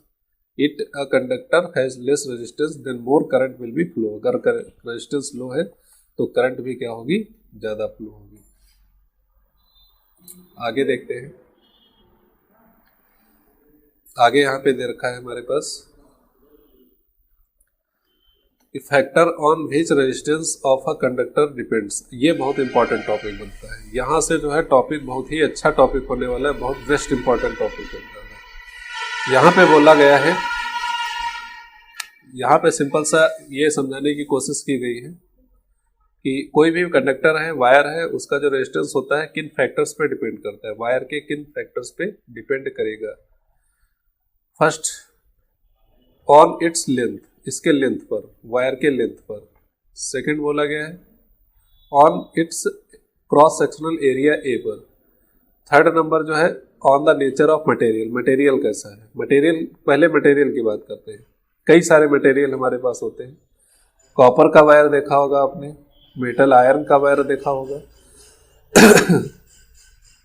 सिल्वर का वायर होता है, गोल्ड का वायर होता है, कई सारे वायर आते हैं, एल्युमिनियम वायर भी मिलता है। तो ये अलग अलग वायर होते हैं। तो इनमें क्या होता है, प्रॉपर्टी पे, मतलब कोई भी करंट होगा उसका रेजिस्टेंस होगा, मेटल की प्रॉपर्टी पे कैसे डिपेंड करेगा। तो अगर हमारे पास सिल्वर या गोल्ड इनका वायर होता है, सिल्वर या गोल्ड का वायर होता है, तो इनका रेजिस्टेंस वेरी लो होता है, बहुत ही लो रेजिस्टेंस। सिल्वर गोल्ड के वायर का रेजिस्टेंस बच्चों क्या होता है, बहुत ही लो होता है। तो इनमें करंट क्या होगा, ज्यादा फ्लो होगा। आयरन हो गया, आयरन का बहुत कम बनता है वैसे। कॉपर और एल्युमिनियम, दो वायर और बनते हैं आपके। तो कॉपर का भी अच्छा खासा कंडक्टिविटी होती है, इसका रेजिस्टेंस भी लो होता है। बट जो गोल्ड या सिल्वर है इसका रेजिस्टेंस ज़्यादा लो होता है, कॉपर के अकॉर्डिंग ज़्यादा लो है। बट कॉपर का इनसे थोड़ा सा ज़्यादा होता है, बट एल्युमिनियम से कम होता है। एल्युमिनियम के पास ज़्यादा रेजिस्टेंस, थोड़ा सा ज़्यादा रेजिस्टेंस रहता है। बाकी कॉपर अच्छा, कॉपर क्या होता है, अब यहाँ पे सिल्वर और गोल्ड के वायर तो हम बना नहीं सकते क्योंकि ये बहुत महंगी चीज़ें हैं। एल्युमिनियम में लॉस बहुत होगा, इलेक्ट्रिक करंट का लॉस बहुत होता है।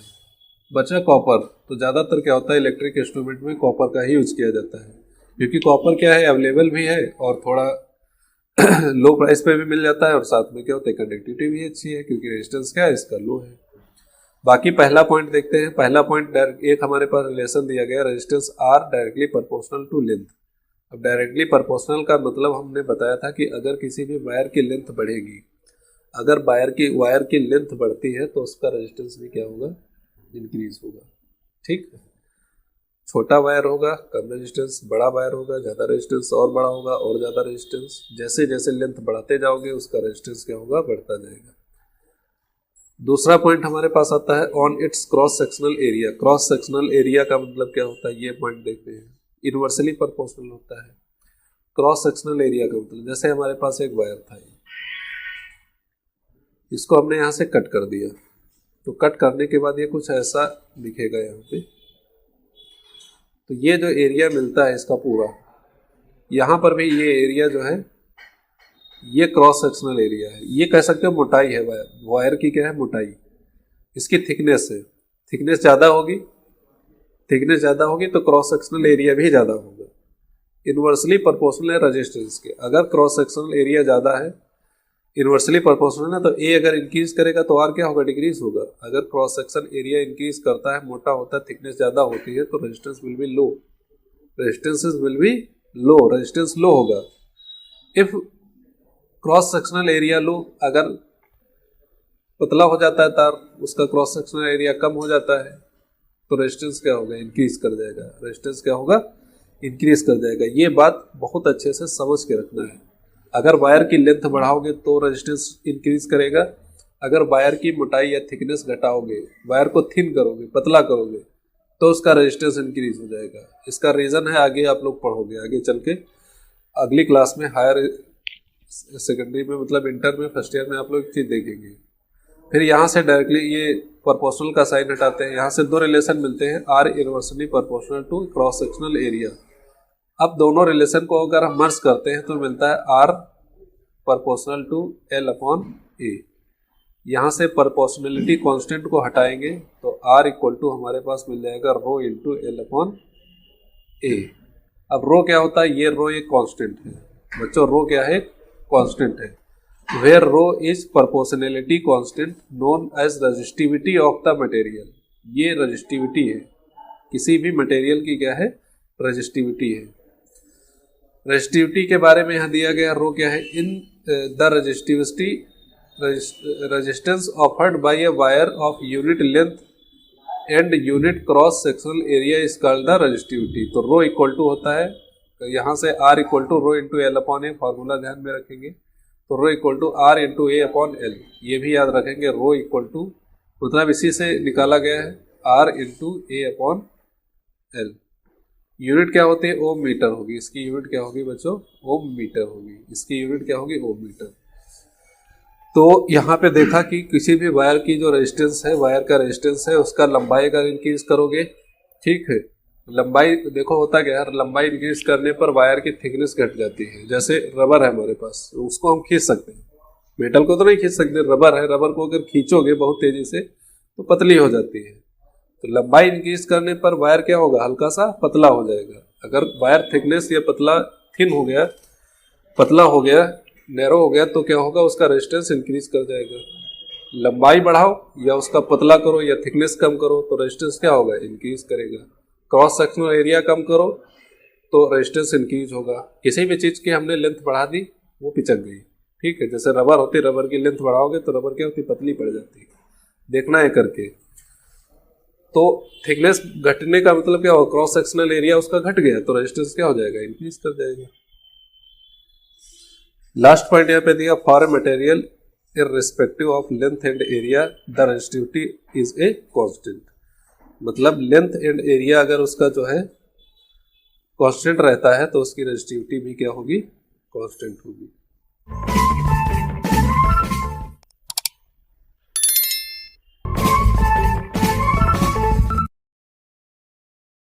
आगे यहाँ पे दिया हुआ कि रेजिस्टेंस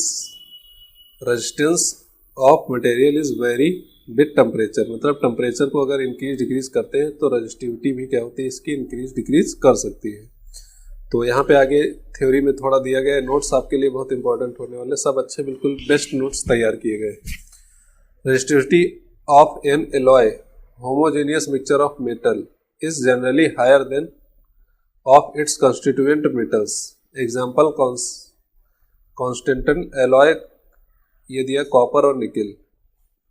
मतलब रेजिस्टिविटी के बारे में बोला गया कि जो एलॉय की रेजिस्टिविटी होती है वो काफ़ी अच्छी होती है, मानी गई है, काफ़ी हायर होती है देन उसके प्योर मेटल से। अगर अलग अलग मेटल को हम लोग रेजिस्टिविटी देखते हैं तो उस रेजिस्टिविटी से उसके एलॉय की रेजिस्टिविटी क्या होती है, अच्छी मानी जाती है। Alloy have high resistivity and do not oxidized burn. मतलब एलॉय की रेजिस्टिविटी भी हाई होती है और वो ऑक्सीडाइज्ड भी इतनी जल्दी नहीं होते। मतलब ऑक्सीडाइज का मतलब जैसे कि एयर से रिएक्शन नहीं करते, एयर जो होती है हमारे पास उससे रिएक्ट नहीं करेंगे। रेडली एट हाई टेम्परेचर, और टेम्परेचर को भी वो लोग क्या करते हैं, टेम्परेचर हाई टेम्परेचर पे भी सर्वाइव कर सकते हैं, जो एलॉय होते हैं पिघलते नहीं हैं, मतलब मेल्ट नहीं होते। For this reason they are commonly used in electric heating devices like electric iron heater, toasters, etc। बोला गया है कि जो एलॉय होते हैं, एलॉय की रेजिस्टिविटी हाई होने की वजह से क्या होता है, टेम्परेचर भी ज़्यादा एब्जॉर्ब कर सकते, मतलब टेम्परेचर भी ज़्यादा अपने आप को झेल सकते हैं, मतलब सहन कर सकते हैं, टेम्परेचर भी अच्छा पिघलते नहीं, मेल्ट नहीं होते टेम्परेचर पे। तो इसी रीजन से क्या होता है, जो हमारे पास आयरन होते हैं, आयरन घर में प्रेस होती है, प्रेस के मटेरियल जो होता है हीटिंग मटेरियल वो एलॉय का बनाया जाता है। इलेक्ट्रिक बल्ब होता है, टंगस्टन फिलामेंट लगा रहता है जिसमें, वो भी एक एलॉय माना जाता है। और हीटर का जो स्प्रिंग आती है, स्प्रिंग हीटर की स्प्रिंग, वो भी एक एलॉय की होती है। कई सारी चीज़ें होती है जो एलॉय से ही बनाई जाती है। इसका रीज़न यही है कि एलॉय की रेजिस्टिविटी हाई होती है और साथ में क्या होता है, इसका जल्दी से बर्न नहीं होता है। बर्न मतलब ऑक्सीडाइज नहीं होता है एयर में, in presence of air oxidize नहीं होता है। और बाकी इसका टेम्परेचर बहुत हाई हो सकता है। For example next year tungsten is as a filament of electric bulb. Electric bulb का जो टंगस्टन होता है, इसको भी ये एलॉय का बना होता है टंगस्टन। बट टंगस्टन क्या होता है, एयर के साथ बहुत जल्दी से बर्न हो जाता है, मतलब ऑक्सीडाइज हो जाता है। इसलिए ऑर्गन या नाइट्रोजन गैस वगैरह भरते हैं इसके अंदर, बल्ब के अंदर। ऑर्गन गैस आपने सुना होगा कि बल्ब के अंदर कौन सी गैस भरी जाती है, तो ऑर्गन गैस भरी जाती है। एग्जाम्पल नंबर 12.3 दिया गया है। बोला गया how much current will an electric bulb draw from A 220 volt source if the resistance of the bulb filament is 1200 ohms. B. How much current will an electric heater coil draw from a 220 volt source if the resistance of the heater coil is 100 ohm। तो दो question अलग अलग पूछे गए हैं। First question में बोला गया हाउ मच करंट, आई की वैल्यू पूछी गई है और यहाँ पे वोल्टेज दे रखा है 220 voltage. It's resistance of the bulb filament resistance equal to R equal to दिया है 1200 ohm and V equal to given that 220 volt. Then find I. तो अभी हम लोगों ने पढ़ा कि formula V equal to I R, V equal to I to R. तो यहाँ से आई इक्वल टू क्या हो जाएगा, V upon R. I equal to क्या हो जाएगा, V upon R, where given V equal to 220 volt upon R equal to 1200 volt. Here 0 0 is cancel and 2 is divided by 2 1 जा 2 2 1 जा 2 2 6 जा 12 11 अपॉन 16। अब इसको आगे और सॉल्व कर सकते हो, बाकी आंसर यही एम्पियर आ जाएगा 11 upon 16 ampere. Second question is given that how much current, second question देखते हैं how much current will an electric heater coil draw from 220 volt 220 volt source if the resistance of the heater is 10 ohm। यहाँ पे I R equal to दिया है 100 ohm, I equal to 100 ohm, V equal to दिया है 220 volt, V equal to 220 volts. अब I equal to पूछा गया, I equal to V upon R, formula same रहेगा, I equal to V upon R, V 220 volt R 100, here 0 is 0 cancel and 0 cancel 2.2, तो current कितना आ जाता है 2.2 ampere. तो next इसका जो बी पार्ट है इसका आंसर कितना हो जाएगा बच्चों, इसका आंसर हो जाएगा 2.2 एम्पियर। सिंपल सा क्वेश्चन था, इसको आप लोग ध्यान से देखेंगे, अपने आप इसको एक बार रिवाइज जरूर करेंगे। पूरे के पूरे क्वेश्चन जितने हैं अगर इसको आप लगा लेते हैं तो जो भी एक्सरसाइज के क्वेश्चन होंगे वो आपके लिए बहुत आसान हो जाएंगे। फिलहाल सारे क्वेश्चन हम लोग करने वाले हैं, पहले पूरी थ्योरी कंप्लीट करते हैं, नेक्स्ट टॉपिक पे आते हैं। नेक्स्ट फिर एक एग्जांपल दे रखा है,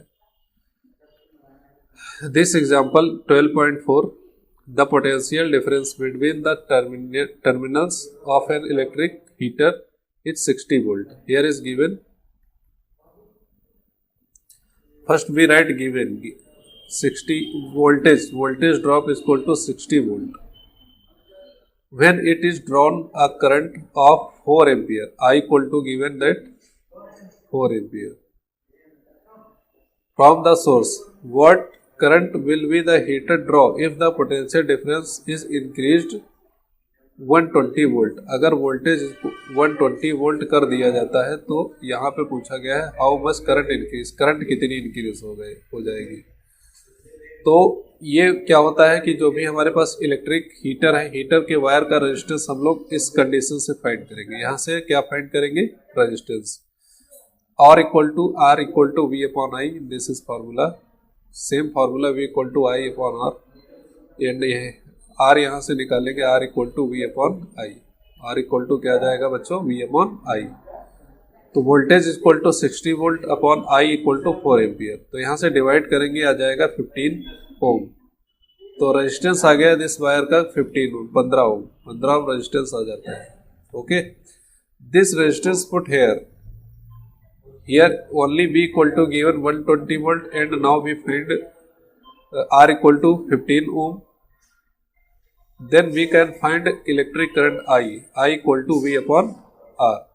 तो V equal to 120 volt upon R equal to 15, यहाँ से काटेंगे 15 8 जा 120, सॉरी 15 8 जा 120, तो 8 एम्पियर। करंट कितनी आ गई बच्चों, 8 एम्पियर। पहले करंट कितना था, 4 एम्पियर, अब करंट कितनी आ गई, 8 एम्पियर। तो सिंपल सा क्वेश्चन था, यहाँ पे दो फार्मूले, दो बार एक ही फार्मूला, एक ही है फिलहाल, दो बार यूज किया गया है। एक बार रेजिस्टेंस फाइंड किया गया और उस रेजिस्टेंस का यूज किया गया है दूसरे फार्मूले में या दूसरे पार्ट में आर की वैल्यू रख के आई फाइंड करने में। नेक्स्ट क्वेश्चन पे आते हैं, देखते हैं दिया हुआ है कि resistance of a metal wire of length 1 metre is 26 ohm at 20 degree Celsius. If the diameter of a wire is 0.3 millimeter, what will be the resistivity of the metal at that temperature using table 12.2 predict the material of wire। अब table एक हमारे पास दी होती है, book में आप देखेंगे table है, उसमें देखना है पहले हमको यहाँ से वैल्यू निकालनी है, रजिस्टिविटी निकालनी है, और फिर उस टेबल में देखना है कि ये रजिस्टिविटी जो होती है किस मेटल की है। तो रजिस्टिविटी निकालने का यही फार्मूला सिंपल सा हम लोगों ने पढ़ा था अभी। पहले हम लिखेंगे गिवन क्या दिया है, given here is given that length of wire equal to 1 metre, L equal to 1 metre है, and R 26 ohm, 26 ohm, temperature 20 degree Celsius, इसको ऐसे रखे रहने देंगे। If diameter of a wire, diameter D की वैल्यू दे रखी है 0.3 मिलीमीटर। अब हम लोग जानते हैं कि जो 0.3 मिलीमीटर था इसको मीटर में चेंज करना पड़ेगा, तो 10 की पावर -3 से मल्टीप्लाई करना पड़ेगा। मिलीमीटर को मीटर में चेंज करने के लिए 10 टू द पावर -3 से मल्टीप्लाई करना पड़ता है। बाकी सारी चीज़ें हम फार्मूले में रखेंगे। रजिस्टिविटी निकालनी है, व्हाट विल द रजिस्टिविटी मतलब रो की वैल्यू निकालनी है, रो फाइंड करना है। तो R इक्वल टू फार्मूला पढ़ा था rho into L upon A. Here A transfer other side, A into R upon L equal to rho. Now we can write this A equal to pi r square. Here is diameter equal to 2r। Resistance radius का क्या होगा, ये double होगा, किसी भी चीज़ का diameter जो होता है रेजिस्टेंस का डबल होता है।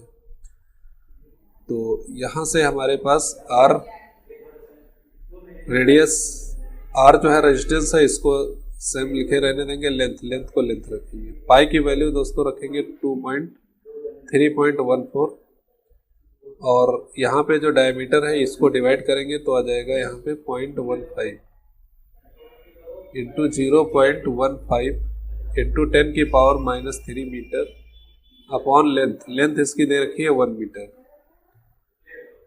इंटू आर 26 ओम है। इस सब चीज़ को हम लोग सॉल्व करेंगे अच्छे से, इसको पूरा कैलकुलेट करेंगे, कैलकुलेट करके सॉल्व करेंगे। सॉल्व करने के बाद अपनी बुक उठाएंगे, बुक उठाने के बाद देखेंगे कि जो रजिस्टिविटी आई है ये किस वायर की आई है। ये आपका सेल्फ वर्क है, इसको आप लोगों को खुद कंप्लीट करना है, ठीक है। बाकी सारा काम मैंने करा दिया है, करेंगे जरूर, ऐसा नहीं ऐसे ही बस वीडियो बंद किया फेंक दिया पड़ा रहा है, कुछ नहीं। अपने आप को तुरंत अभी करना है, फर्स्ट पहले ये करो, उसके बाद आगे वीडियो बढ़ोगी, ठीक है। आगे नेक्स्ट हम लोग बढ़ते हैं, पहले इसको पूरा सॉल्व करना है हम लोगों को। A wire of given material having length L and area of cross sectional A. एक वायर है हमारे पास जिसकी लेंथ कितनी है L and has resistance cross sectional area A, has a resistance of 4 ampere. इसका रेजिस्टेंस बच्चों कितना है 4 एम्पियर है, सॉरी 4 ओम है, 4 ohm. What would be the resistance of another wire of the same material having length L/2 and cross sectional area 2A। Other wire है जिसका length क्या है L/2 and cross sectional area कितना है 2A। तो formula R equal to rho into L upon A, wire same है तो rho भी सेम रहेगा, length upon A, rho equal to R equal to L upon A, rho into L upon A, rho same रहेगा। ये R1 मान लेते हैं क्योंकि इसकी रेजिस्टेंस सेम नहीं है, रेजिस्टेंस अलग अलग हो सकता है, लेंथ और एरिया पे रेजिस्टेंस डिपेंड करता है, रेजिस्टिविटी अलग चीज होती है।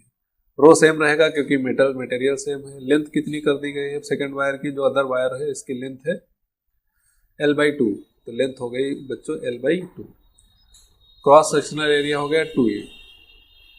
अब इसमें और पहले वाले वायर के रेजिस्टेंस का हमको कंपैरिजन करना है। यहां से हम ये चीज लिख सकते हैं रो इंटू एल अपॉन 2, नीचे आएगा 2 2 4 इंटू आर। फिर से इसको थोड़ा सा सही करेंगे 1/4 रो इंटू एल अपॉन ए, एल अपॉन ए।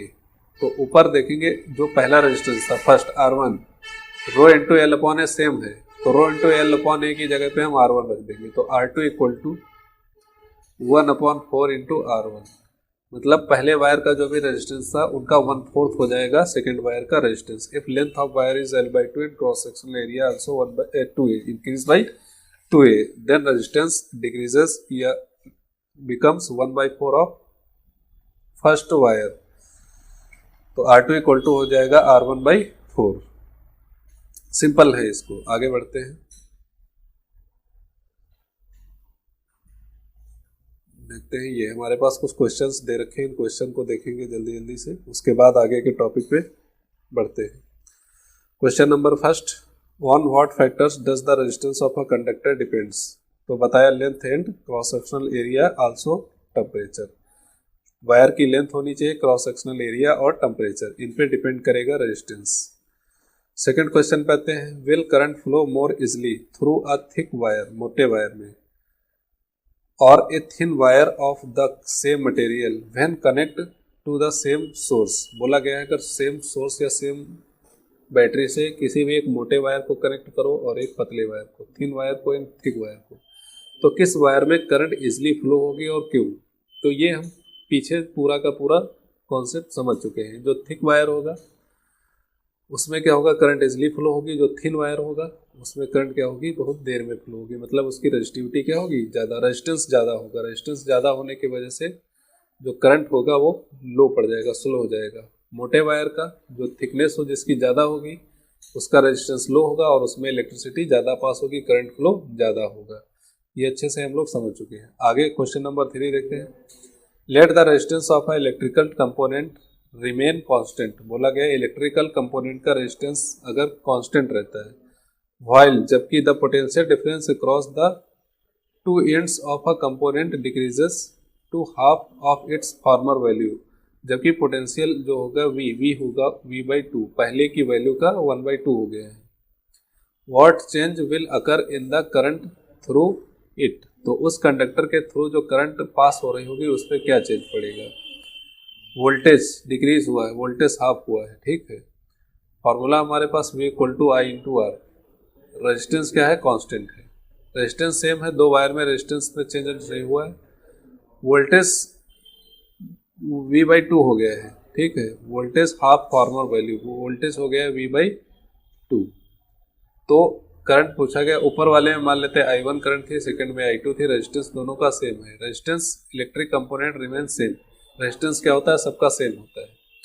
इन दोनों को डिवाइड कर देंगे तो यहाँ से देखेंगे V कैंसिल हो जाएगा और 2 ऊपर मल्टीप्लाई हो जाएगा, 2 1 जा 2 इक्वल टू, यहाँ से R कैंसिल आउट हो जाएगा, I1/I2। तो सेकंड जो करंट होगी वो I1/2, ये 2 जो होगा अपॉन में आ जाएगा, तो 2 इक्वल टू, ये इसको इधर लिख रहे हैं, 2 = I/I2। तो तो यहाँ से I2 इक्वल टू बच्चों आ जाएगा I1/2, मतलब जो ओरिजिनल करंट थी I1 उसका कितना हो जाएगा, हाफ। तो करंट क्या होगा, करंट पहले का ओरिजिनल करंट का क्या हो जाएगा, हाफ हो जाएगा। जैसे वोल्टेज हाफ किया तो करंट हाफ हो गया, क्योंकि ये चीज़ हम लोगों ने पढ़ी थी, जैसे जैसे वोल्टेज इंक्रीज करते हैं वैसे वैसे करंट भी इंक्रीज होगा। अगर वोल्टेज को डिक्रीज करते हैं तो करंट भी डिक्रीज होगा। किसका स्टेटमेंट था, तो ओम्स लॉ का स्टेटमेंट था। यहाँ से हटाते हैं थोड़ा। नेक्स्ट क्वेश्चन पे आते हैं, दिया गया है why are coils of electric toaster. Electric toaster की जो कॉइल्स इन इलेक्ट्रिक आयरन मतलब प्रेस के जो कॉइल होते हैं मेड एन एलॉय, इसके बारे में हम अच्छे से ऊपर पढ़ चुके हैं। अब यहाँ पे उसको डिस्कस करने की आई थिंक जरूरत नहीं है। वहाँ आप लोगों ने अच्छे से समझ रखा होगा। क्या मैंने बताया था, सारी चीज़ें आपको क्लियर करा दी थी कि एलॉय के ही मटेरियल, एलॉय मटेरियल के ही ये जो होते हैं हीटिंग इंस्ट्रूमेंट, ये क्यों बनाए जाते हैं।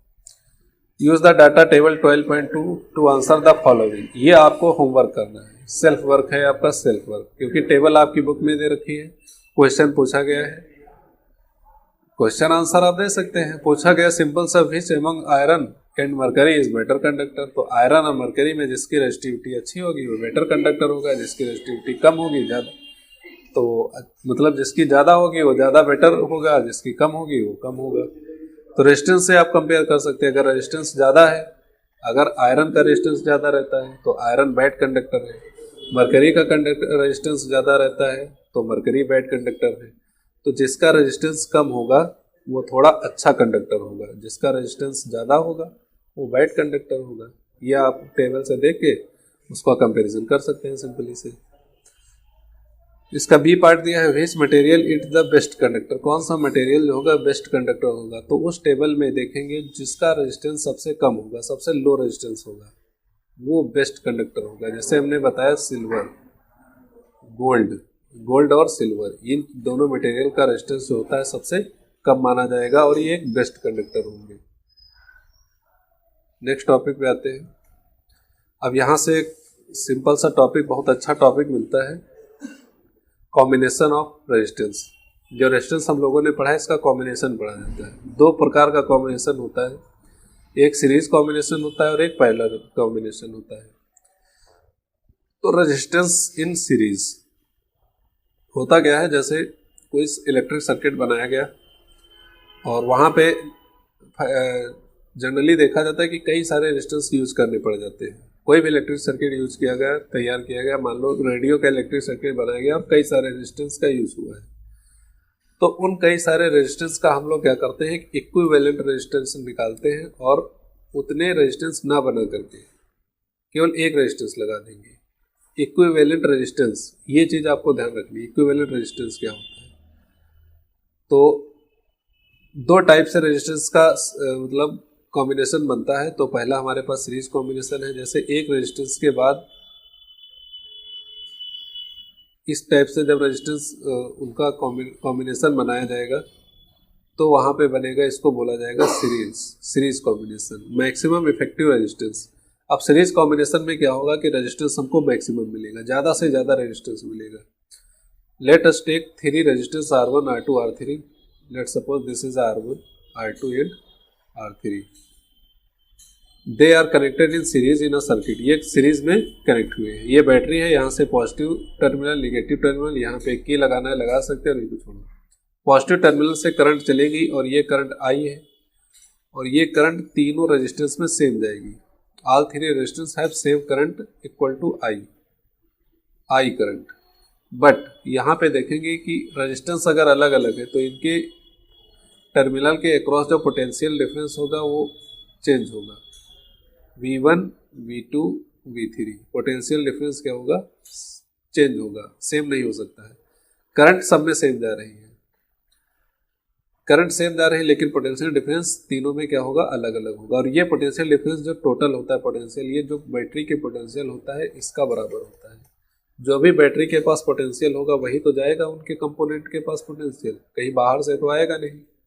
तो बैटरी का जो V पोटेंशियल है ये 3 पार्ट में डिवाइड हो गया, तीनों अलग अलग रेजिस्टेंस में, एक पे V1, एक पे V2, एक पे V3। तो इसको हम सिंपली ऐसे लिख सकते हैं, V इक्वल टू जो हमारे पास था वो 3 पार्ट में डिवाइड हो जाता है, V1 plus V2 plus V3। अब we know that V equal to IR, हमने फार्मूला अभी पीछे पढ़ा था, V इक्वल टू IR। ये जो है पूरे सर्किट के लिए है, ये V वोल्टेज की बैटरी लगी है, I करंट यहाँ से जा रही है, और रेजिस्टेंस क्या है, पूरे सर्किट का रेजिस्टेंस है, इसको R इक्विवेलेंट बोलेंगे, पूरे सर्किट का रेजिस्टेंस। ये अलग अलग रेजिस्टेंस नहीं है, पूरे सर्किट का रेजिस्टेंस R इक्विवेलेंट। अगर हम बात करते हैं R1 की, ये R1 हमारे पास ये, तो R1 का जो V1 पोटेंशियल होगा, V1 ये हो जाएगा IR1। देखो I करंट सब में सेम है, I सब में करंट क्या है, सेम है, चाहे तीनों रेजिस्टेंस में करंट क्या है, सेम है।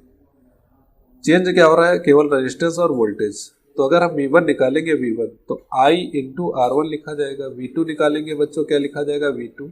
V2 को हम लिखेंगे I इंटू R2, क्योंकि V2 के नीचे रेजिस्टेंस क्या है, R2 है। V3 इक्वल टू क्या हो जाएगा, I इंटू I3। अब ये 3-4 वैल्यू जो भी है V की, V1, V2, V3, इन सबको यहाँ पे रख देंगे। तो IR equivalent equal to V1 कितना है, V1 है IR1 प्लस V2 कितना है, IR2 प्लस V3 है IR3। यहाँ से आप लोग देखेंगे IR equivalent equal to I common ले लेंगे, तो अंदर bracket in bracket R1 plus R2 plus R3। Here I and I is cancel out, then it's R equivalent equal to R1 plus R2 plus R3 and dot dot dot, कई सारे कहीं तक भी हम इसको कर सकते हैं। तो यही फार्मूला हमको यहाँ पर दे रखा है, जैसे मैंने बताया सेम मेरे नोट्स में आप लोगों को बताया गया, दिखाया गया। इसको आप लोग अच्छे से तैयार कर लेंगे। ये 100% क्वेश्चन पेपर में छपेगा मतलब आएगा 100%। इस चैप्टर से ये क्वेश्चन लॉन्ग में सीरीज और पैरेलल कॉम्बिनेशन का दोनों का ये डेरिवेशन जो है थ्योरेटिकल पार्ट है, ये बहुत अच्छे से तैयार करना है। हर CBSE बोर्ड, चाहे बोर्ड का एग्जाम हो, चाहे क्लास एग्जाम हो या स्कूल एग्जाम हो, प्री बोर्ड एग्जाम हो, सब में एक क्वेश्चन आपको देखने को जरूर मिलेगा, सीरीज एंड पैरेलल कॉम्बिनेशन को डिफाइन करना कि क्या होता है सीरीज पैरेलल कॉम्बिनेशन और क्या होता है पैरेलल कॉम्बिनेशन। तो मैंने इधर भी अच्छे से समझा दिया सारी चीजें। जहां से टॉपिक शुरू होता है ये कॉन्सेप्ट, जैसे बहुत लोगों को बच्चों को पढ़ा दिया जाता है, सीरीज कॉम्बिनेशन में जो टोटल R इक्विवेलेंट होगा वो R1 plus R2 plus R3, मतलब जितने भी रेजिस्टेंस लगे हैं सबको हम लोग ऐड करते जाएंगे, बस मिल जाएगा। क्यों ऐड करते जा रहे हैं, इसके पीछे का लॉजिक क्या था? इसके पीछे का लॉजिक यहाँ पे देखो समझ में आया कि वोल्टेज जो होगा, वोल्टेज वो तीनों रेजिस्टेंस के वोल्टेज के इक्वल होगा, V1 plus V2 plus V3। फिर हमने इनको अलग अलग वोल्टेज की सारी वैल्यू रखी, IR1, IR2, IR3। फिर यहाँ से निकल के आया कि हमारे पास जितने भी सीरीज में रेजिस्टेंस लगे होंगे सबको हम लोग कैसे लिखते हैं, ऐड करके R1 plus R2 plus R3। अब यहाँ पे एक लाइन ऊपर देखो लिखी होगी सबसे ऊपर, मैक्सिमम इफेक्टिव रेजिस्टेंस। यहाँ से हमको क्या मिलता है, मैक्सिमम इफेक्टिव रेजिस्टेंस मिलता है। जो भी इफेक्टिव रेजिस्टेंस मिलता है वो क्या होगा, मैक्सिमम होगा। Let suppose R1 equal to 2 ohm, R1 equal to 2 ohm and R2 equal to 3 ohm. अब दोनों रेजिस्टेंस को कॉम्बिनेशन बना के हमको मैक्सिमम रेजिस्टेंस लेना है, तो हम सीरीज में ही इनको ऐड करेंगे। 2 प्लस 3 5 ओम, मतलब इन दो रेजिस्टेंस से हम लोग 5 ओम से ज़्यादा रेजिस्टेंस नहीं ले सकते। कम मिल जाएगा कि इनको अगर हम पैरेलल में ऐड करेंगे तो रेजिस्टेंस लो मिलेगा, कम मिलेगा, बट 5 ओम से रेजिस्टेंस ज़्यादा नहीं मिल सकता है इन दो रेजिस्टेंस को यूज करके। तो मैक्सिमम इफेक्टिव करंट हमको दे देता है सीरीज कॉम्बिनेशन। ठीक है, नीचे एक लाइन लिखी थी, this will be conclude the effective resistance of the several resistor joint in series is equal to sum of their individual resistance. मतलब कि वही सिंपल सा पॉइंट, अगर इफेक्टिव रेजिस्टेंस निकालना है सीरीज में तो सारे के सारे इंडिविजुअल रेजिस्टेंस को हमको क्या करना पड़ेगा, ऐड करना पड़ेगा, उनका सम करना पड़ेगा। तो ये होता है यहाँ पे इसका एग्जाम्पल वगैरह, या फिर पहले हम पैरेलल भी देख लेते हैं, उसके बाद साथ में दोनों एग्जाम्पल करते हैं। Resistance in parallel, maximum effective resistance, minimum effective resistance. यहाँ पे इफेक्टिव रेजिस्टेंस जो मिलेगा वो मिनिमम वाला मिलेगा, मतलब सबसे कम इफेक्टिव रेजिस्टेंस।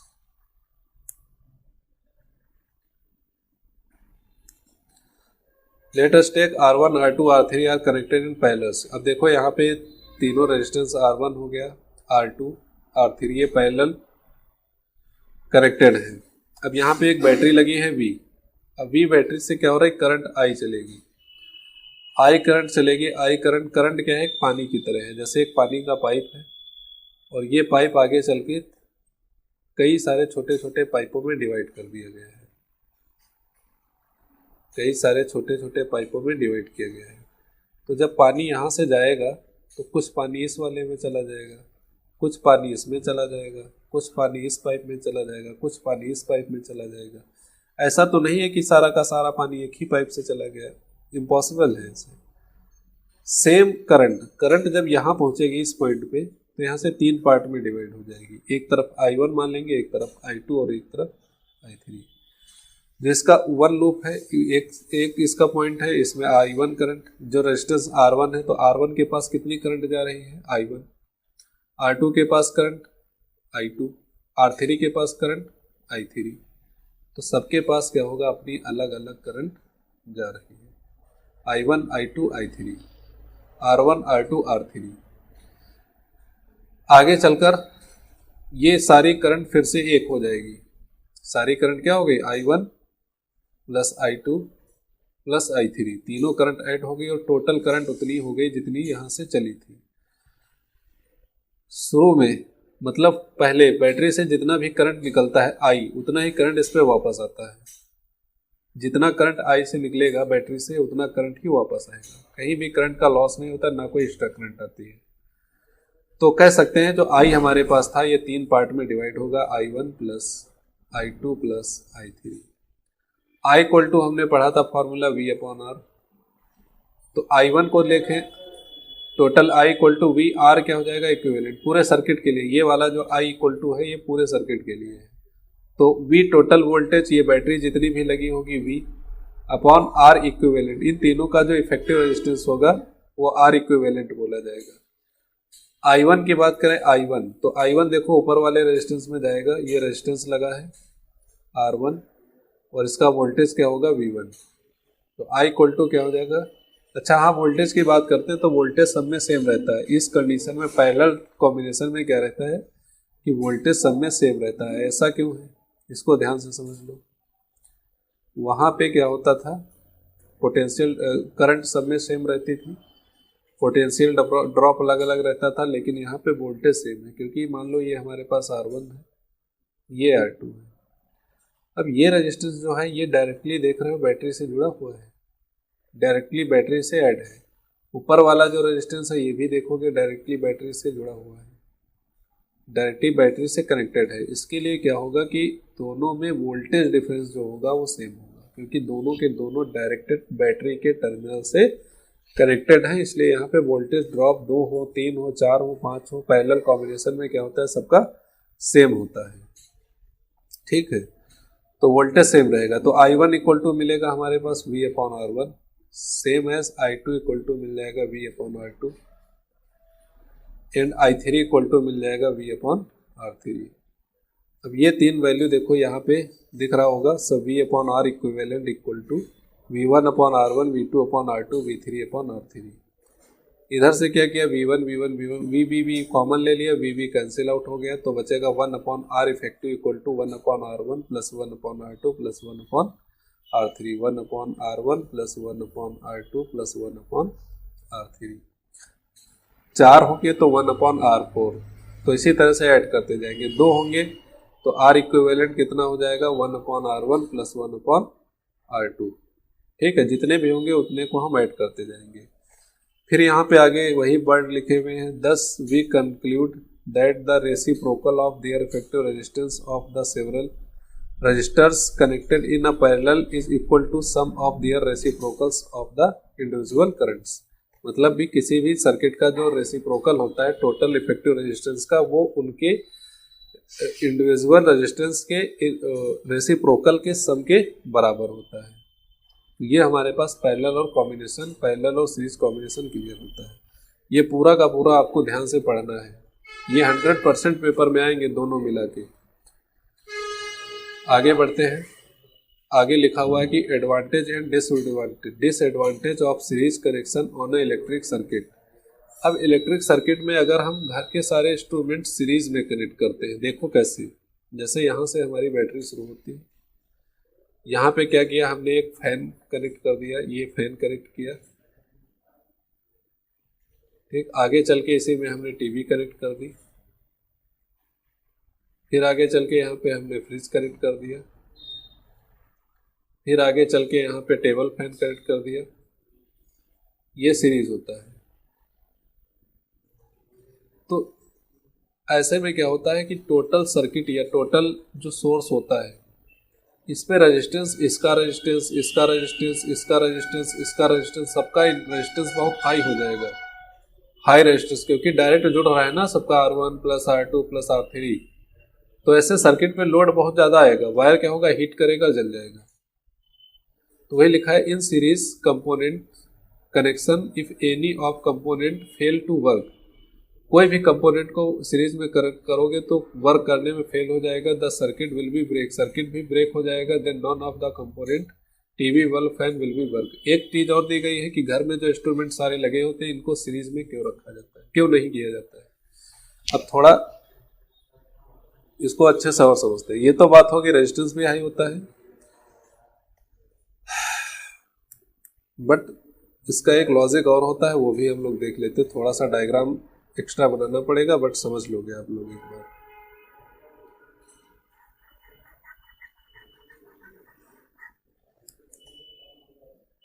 जो वायरिंग होती है उसमें दो वायर होते हैं, घरों में जो वायरिंग होती है उसमें दो वायर होते हैं।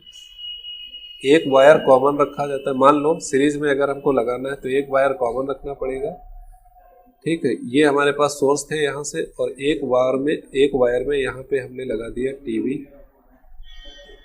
ठीक है बच्चों। यहाँ पे हमने लगा दिया फैन,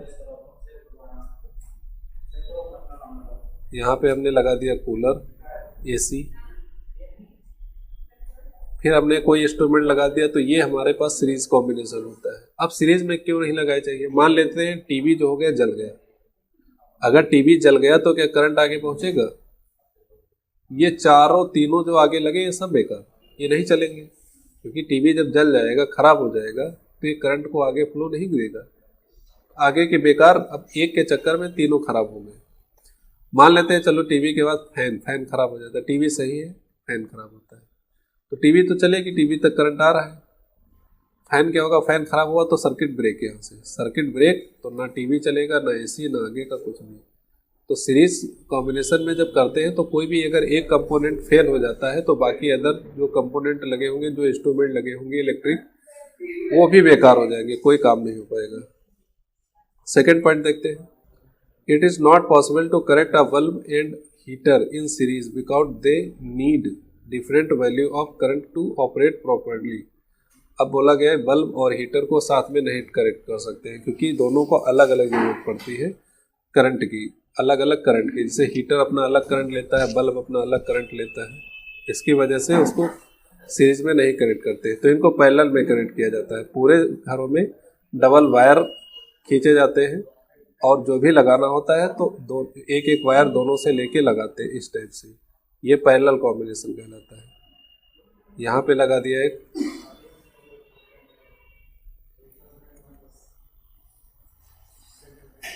ये ऐसे लगा दिया है, अलग अलग। तो अगर इसमें कोई भी एक खराब होता है तब भी जो मेन वायर होते हैं हमारे, इनमें सप्लाई चलती रहती है, तो आगे के जो भी अदर इंस्ट्रूमेंट होते हैं वो प्रॉपरली वर्क करते रहते हैं। इसका कारण ये होता है। नेक्स्ट आगे बढ़ते हैं।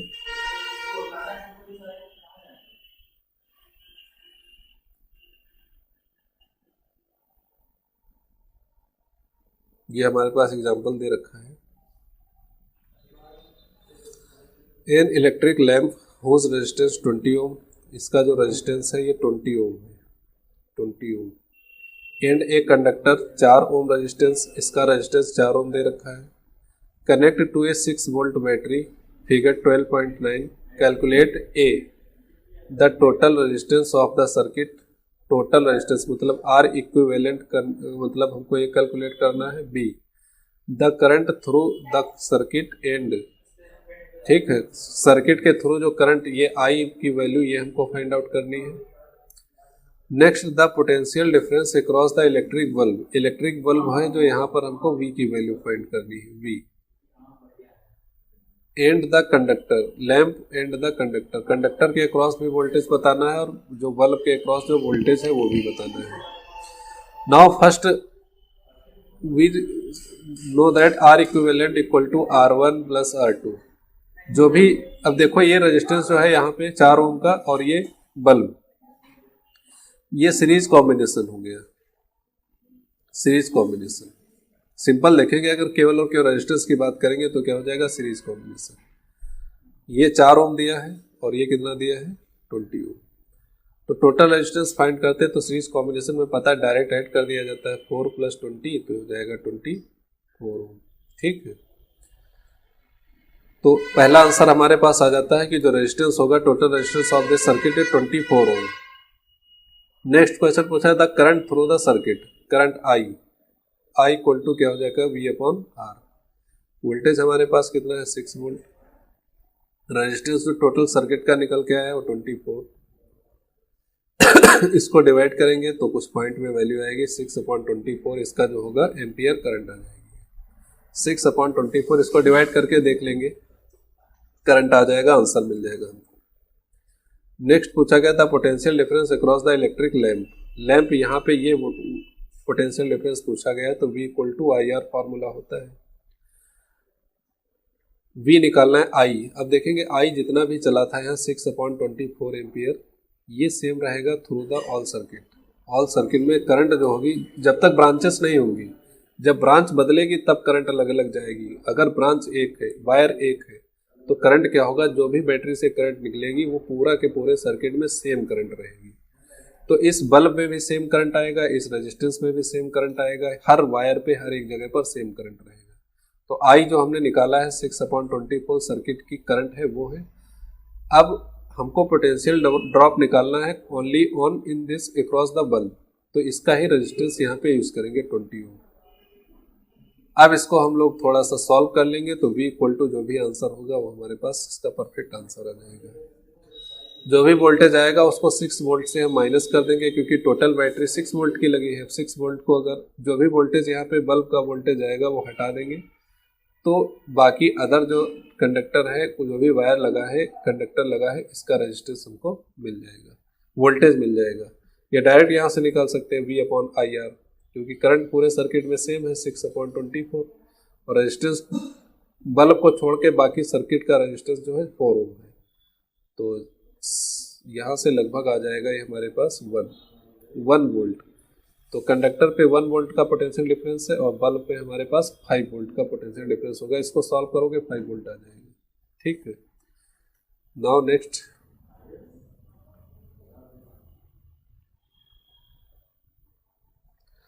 this is circuit diagram given. Now we can solve this. The circuit diagram given in this figure 12.2, यह 12.2 figure. The resistance R1, R2, R3 have value 5 ohm, R1 5 ohm, R2 10 ohm, R3 30 ohm. Then the current through each resistor, सारी अलग अलग current निकालनी है पहले हमको। The total current in the circuit and C is the total circuit resistance. Total current हमको find out करनी है और C क्वेश्चन में दिया है total circuit, the total circuit resistance, total circuit का रेजिस्टेंस। तो पहले हम C पार्ट निकालते हैं, पूरे टोटल सर्किट का रेजिस्टेंस मतलब R इक्विवेलेंट। ठीक है, तो अब यहाँ पे देखेंगे पैरेलल कॉम्बिनेशन दिया हुआ है, तो पैरेलल कॉम्बिनेशन के लिए क्या करते हैं, 1/R इक्विवेलेंट इक्वल टू लिखते हैं 1/R1 plus 1/R2 plus 1/R3। तो इक्विवेलेंट रेजिस्टेंस यहाँ पे सारी वैल्यू रखते हैं कि 1/R equivalent equal to 1/5 plus 1/10 plus 1/30, सबकी वैल्यू रख दी तीनों रेजिस्टेंस की। इसको सॉल्व किया, यहाँ पे एलसीएम मिला 30, तो 5 6 जा 30, 6 1 जा 6, 10 3 जा 30, 3 1 जा 3, ये प्लस 1, तो 10/30। 0 0 कैंसिल आउट, 1/R इक्विवेलेंट। तो 1 अभी रेसिप्रोकल दिया है, इसको ऊपर करेंगे सीधा करेंगे तो 3 ऊपर आ जाएगा, तो R इक्विवेलेंट हमारे पास कितना आ गया 3 ओम। तो टोटल सर्किट रेजिस्टेंस कितना है बच्चों, ये हमारे पास कितना आ गया 3 ओम। यही क्वेश्चन नंबर सी में पूछा गया था, द टोटल सर्किट रेजिस्टेंस। तो क्या आ गया आंसर 3 ओम। बैटरी कितनी कनेक्टेड है, बैटरी बच्चों यहाँ पे 12 वोल्ट 12 वोल्ट बैटरी दी है। तो हम लोग यहाँ से जो करंट फ्लो हो रहा है वो निकाल सकते हैं आई। जो सेकेंड पार्ट इसका पूछा गया total current in the circuit, तो सर्किट में टोटल करंट आई जो होगी वो कितना होगा दोस्तों, V अपॉन आर। तो V हमारे पास कितना है 12 वोल्ट और R बच्चों जो आया है 3 ओम आया है। तो यहाँ से इसको कैंसिल आउट करेंगे तो 4 एम्पियर। तो करंट हमारे पास कितनी आ जाएगी 4 एम्पियर। तो total current in the circuit 4 ampere आ जाएगी। नेक्स्ट क्वेश्चन नंबर ए में हमारे पास पूछा गया था कि the current through each resistor. अब सारे रजिस्टर्स के सेपरेट करंट निकालनी है। R1 में कितनी करंट है, R2 में कितनी करंट है, R3 में कितनी करंट है, सबका अलग अलग। तो अगर हम R1 की बात करेंगे तो करंट कितनी होगी I1। I इक्वल टू होता है V अपॉन R, R1। अब पैरेलल कॉम्बिनेशन में ध्यान रखना पड़ेगा, जो वोल्टेज होता है सभी रजिस्टर्स के क्रॉस क्या होता है, सेम वोल्टेज होता है। तो वोल्टेज 12 वोल्ट, सबका वोल्टेज 12 वोल्ट, तीनों रजिस्टर्स का वोल्टेज 12 वोल्ट, क्योंकि तीनों के तीनों रजिस्टर्स क्या है डायरेक्ट बैटरी से कनेक्टेड है, ये देख रहे होंगे। तीनों के तीनों रजिस्टर्स आप ध्यान से देखोगे तो डायरेक्ट बैटरी से कनेक्टेड है, इसीलिए सबका वोल्टेज सेम रहेगा, रजिस्टेंस अलग अलग है। तो फर्स्ट पहले रजिस्टेंस का रजिस्टेंस जो है 5, तो 5 चौको 20। तो फर्स्ट जो रेजिस्टेंस का जो करंट आ जाएगा तो 2.4 एम्पियर आ जाएगी। टोटल करंट हमारे पास कितनी थी 4 एम्पियर, जिनमें से पहला जो रेजिस्टेंस है 5 ओम, इसमें करंट कितनी आ गई 2.4 एम्पियर की आ गई। इसी तरह से हम I2 निकालेंगे। I2 हमारे पास 10 है, V हमारे पास 12 है और रेजिस्टेंस हमारे पास दिया है 10। तो यहाँ से फाइंड आउट करेंगे तो 1.2 एम्पियर। तो सेकेंड रेजिस्टेंस जो है R इक्वल टू 10 ओम का, इसमें जो करंट आ गई वो कितनी आ गई 1.2 ampere. Now we can find I3 here, voltage equal to 12 volt and I3 equal to 30। तो नाउ 3 से डिवाइड करेंगे, 3 4 12, तो 0.12।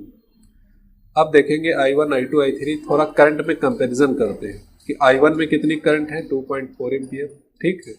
I2 में कितनी करंट है 1.2 एम्पियर, I3 में कितना करंट आया है 0.12 एम्पियर। तो एक चीज यहाँ से देखो, जैसे जैसे रेजिस्टेंस इंक्रीज होता जाता है वैसे वैसे करंट लो होती जाती है। I1 लो रेजिस्टेंस था 5 ओम का, तो करंट है 2.4 वोल्ट एम्पियर, ठीक। I2 10 ओम का रेजिस्टेंस था तो करंट लो हो गई 1.2 एम्पियर। I3 जो वेरी हाई रेजिस्टेंस था उसकी करंट वेरी लो 0.12 एम्पियर। तो जैसे जैसे रेजिस्टेंस इंक्रीज होता है करंट वैसे वैसे डिक्रीज होती जाती है। नेक्स्ट बढ़ते हैं, देखते हैं।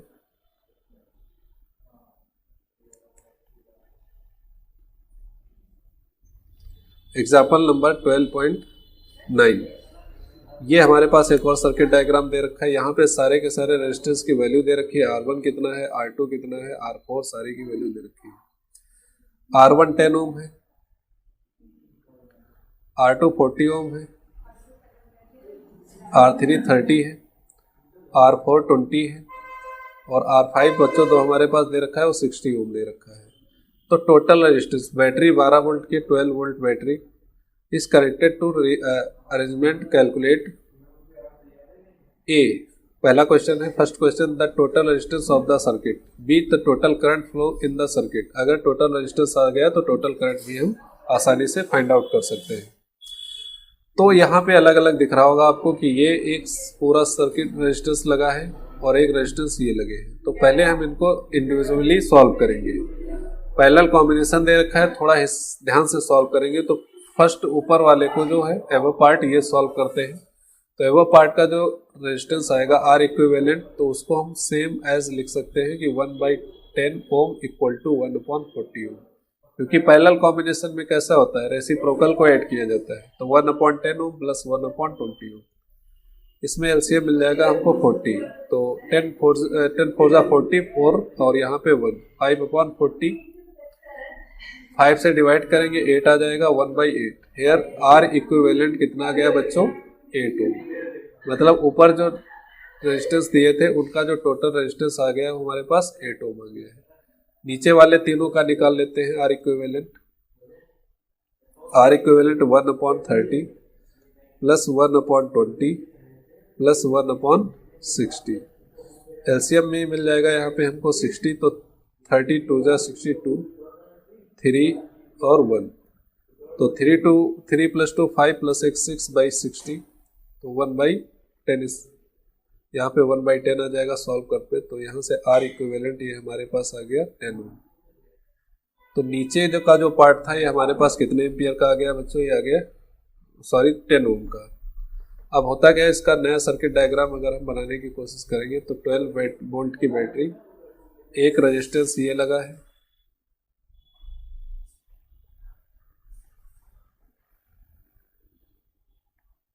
अदर रेजिस्टेंस ये लगा है, बाकी इसको इससे ऐड कर दिया गया है। तो ये 8 ओम का रेजिस्टेंस है, ये 10 ओम का रेजिस्टेंस आया है। अब इसको देख पा रहे हैं ये दोनों रेजिस्टेंस जो है, ये दोनों रेजिस्टेंस ये सीरीज में है कि नहीं है। दोनों रेजिस्टेंस जो है सीरीज कॉम्बिनेशन में ऐड है। तो सीरीज में इनको टोटल रेजिस्टेंस निकालने के लिए क्या करते हैं, डायरेक्टली ऐड कर देते हैं। टोटल रेजिस्टेंस जो होगा आर वो 8 + 10 मतलब 18 ओम। तो टोटल रेजिस्टेंस आ गया 18 ओम। टोटल करंट हमको फाइंड आउट करनी है, आई की वैल्यू निकालनी है आई। तो I equal to V/R, V equal to 12 और R हमारे पास है 80।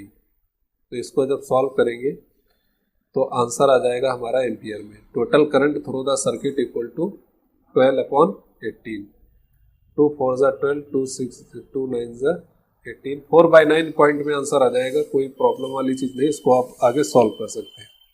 फिलहाल ये इसका बेसिक मेथड है सॉल्व करने का, और आगे बढ़ते हैं, देखते हैं आगे क्या बचता है हमारे पास। बस थोड़ा सा वीडियो और बचा है, बहुत जल्दी खत्म होने वाला है।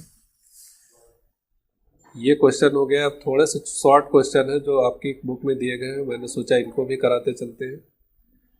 और अगर ज़्यादा टाइम लगता है तो ये क्वेश्चन हम पिछले वीडियो में कर लेंगे, नेक्स्ट वीडियो में। तो इस वीडियो में फिलहाल आई थिंक ये क्वेश्चन रिवीजन के लिए रखते हैं अगले वीडियो के लिए।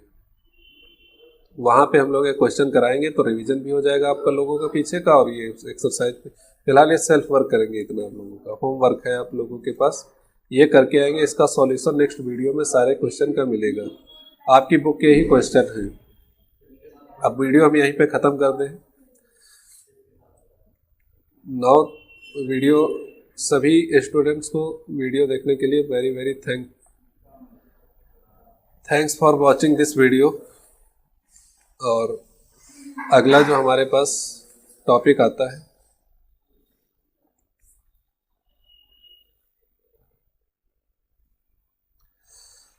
अगला टॉपिक हमारे पास आता है, नेक्स्ट पार्ट कमिंग सून, बहुत जल्दी आएगा, heating effect of electric current.